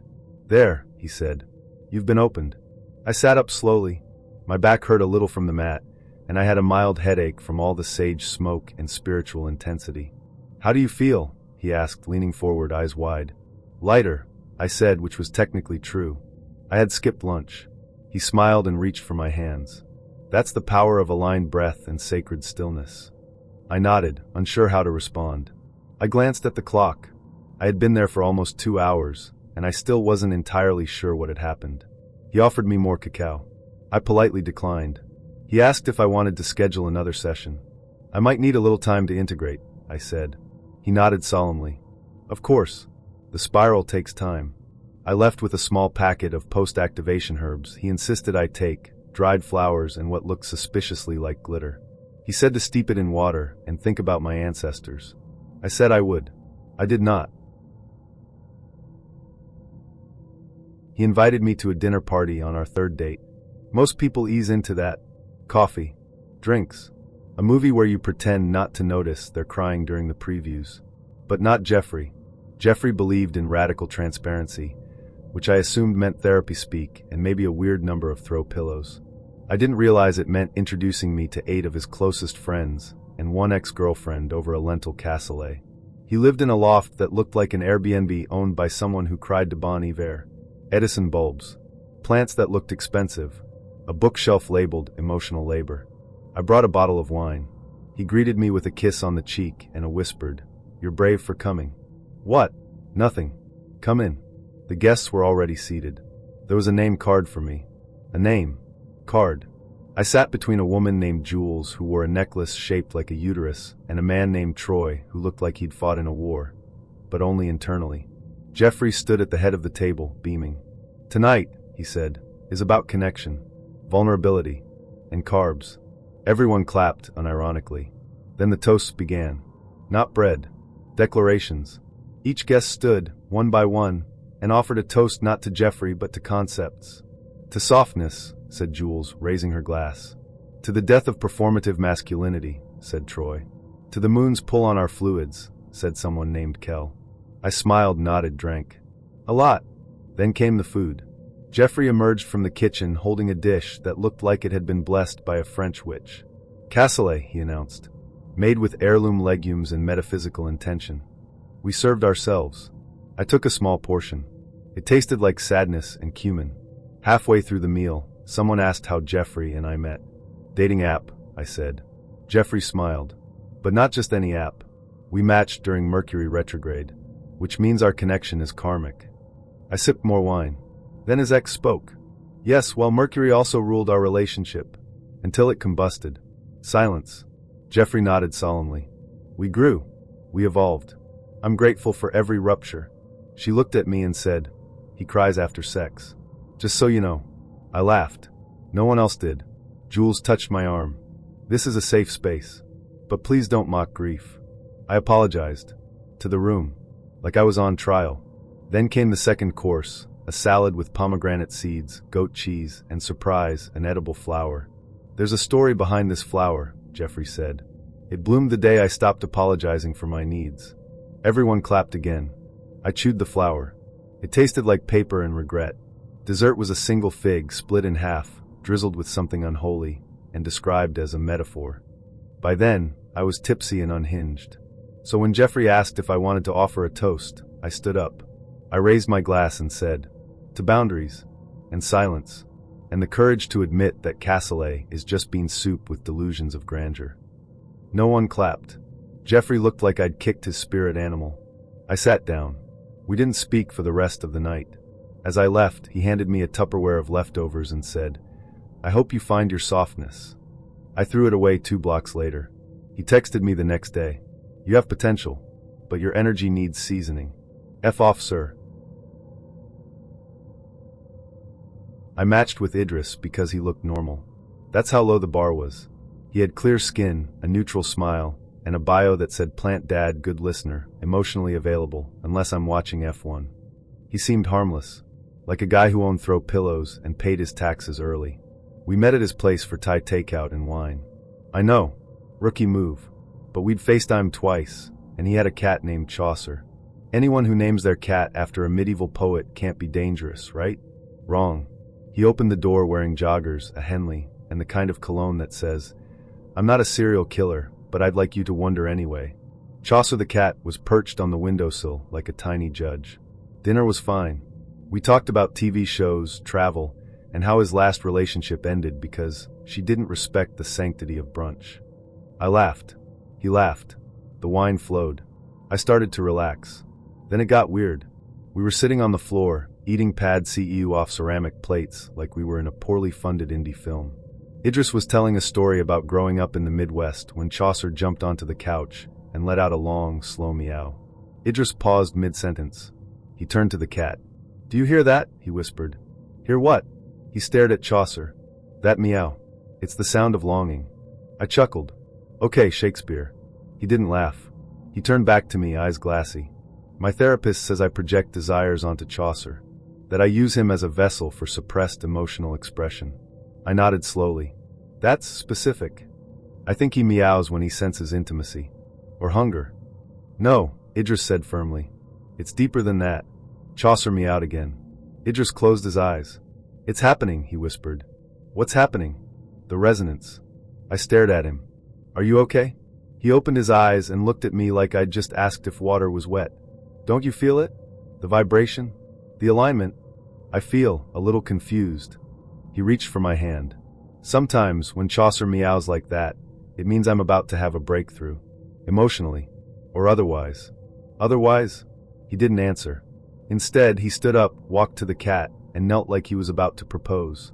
Speak your truth, he whispered. Chaucer meowed. Idris shivered. I considered leaving. Then he turned to me and said, You smell like trust. I blinked. What? I'd like to touch your aura. With permission. I think I'm gonna go. He walked toward me slowly, hands raised like he was holding a fragile vase. Wait, please. I need you to hear something. He grabbed his phone, tapped the screen, and played an audio file. It was a recording of Chaucer meowing. Repetitively. Looped. For 45 seconds. I stared at him. He stared at me. Chaucer stared at both of us. This is our song, Idris whispered. That's a cat. Meowing. It's more than a meow. It's a call. A frequency. A meowgasm. I'm sorry, Did you just say meowgasm? He nodded. It's the climax of emotional frequency between man, feline, and guest. Guest. Not woman. Not partner. Guest. I stood up, grabbed my purse, and said, Chaucer deserves better. Idris looked stunned. But you haven't even seen the poem I wrote based on his tail movements. I have to go. My aura is leaking. He followed me to the door, holding his phone out like a peace offering. Just listen to the end. There's a meow at the 30-second mark that changed my life. I left before he could finish the sentence. He texted me the next morning. Chaucer meowed at my bedroom door all night. He's never done that before. He misses your energy. Blocked. We didn't even know each other's middle names. That's the part one keep coming back to. Her name was Kelly, and we met on a Thursday night when I was bored, a little wine-warmed, and unreasonably optimistic about dating apps. She had a sharp smile, a bio that said no Capricorns, I lied, and a photo where she was holding a falcon. I thought, either she's got stories or she's unhinged in a way I can manage. We matched. We met. Drinks turned into more drinks, which turned into a long walk, which turned into her leaning in and saying, Your apartment or mine? Her voice was low, confident, like this wasn't her first time, making someone feel like the answer was obvious. We went to my place. She kicked her shoes off like she owned the floor. We kissed like we'd had a fight in a past life. It was fast, clumsy, and a little too intense for people who hadn't learned each other's last names yet. She kept laughing, even while kissing me. Not in a mocking way, more like she was in on a joke that hadn't been told yet. We fell asleep tangled up in each other somewhere between 3 and 4 a.m., after she whispered something about Saturn returns that I didn't fully understand. In the morning, I made coffee. She was already awake, sitting on the edge of the bed in my shirt, staring at the floor like she was decoding static. I asked if she wanted breakfast. She said no. Then she looked at me, dead serious, and said, I'm pregnant. I blinked. She didn't smile. Didn't flinch. Just stared at me like she'd just told me the weather. Wait, what? She nodded. I took a test before I came over. I stood there holding 2 mugs of coffee, suddenly unsure whether to hand her one or pour them both over my own head. We met less than 12 hours ago. I know, she said calmly. Timing is strange. I mean, that's not how it works, right? I laughed nervously. You don't get pregnant and then go on a date. Why not? She said, eyes wide. People do stranger things all the time. And then, as if she hadn't just detonated a reality grenade in my bedroom, she stood up, kissed me on the cheek, and said, You're sweet. I followed her to the door, still holding both coffees. She put her shoes back on. No rush, like she had a cab waiting or a schedule to keep. Wait, I said. Are you serious? She nodded, tying her hair up with a velvet scrunchie. The gesture felt weirdly ceremonial. Why did you tell me? I asked. She shrugged. Felt right. Are you saying it's mine? That made her laugh. A soft, musical sound that made me feel like I'd just asked if clouds had feelings. No, she said, but you're the first person I wanted to tell. Then she opened the door and walked out. No number. No last name. No falcon. Just the scent of her shampoo on my pillow and a statement that echoed in my brain like a riddle. I waited. I texted her 5 hours later. No response. I called. Straight to voicemail. I even checked the app. Her profile was gone. I tried to convince myself it was a joke. A weird, performance art level joke. Maybe she was testing my reaction. Maybe she was writing a book. Maybe she was studying human responses to unexpected vulnerability. But then I remembered her face. The stillness. The certainty. The way she said it without blinking. I walked around for days feeling like I'd been given a secret I wasn't supposed to hear. I started dreaming about her, always at a distance, always turning a corner just before I could ask her anything. I told one friend. He said, she's messing with you. I told another. She said, maybe she just needed to say it out loud. Neither answer helped.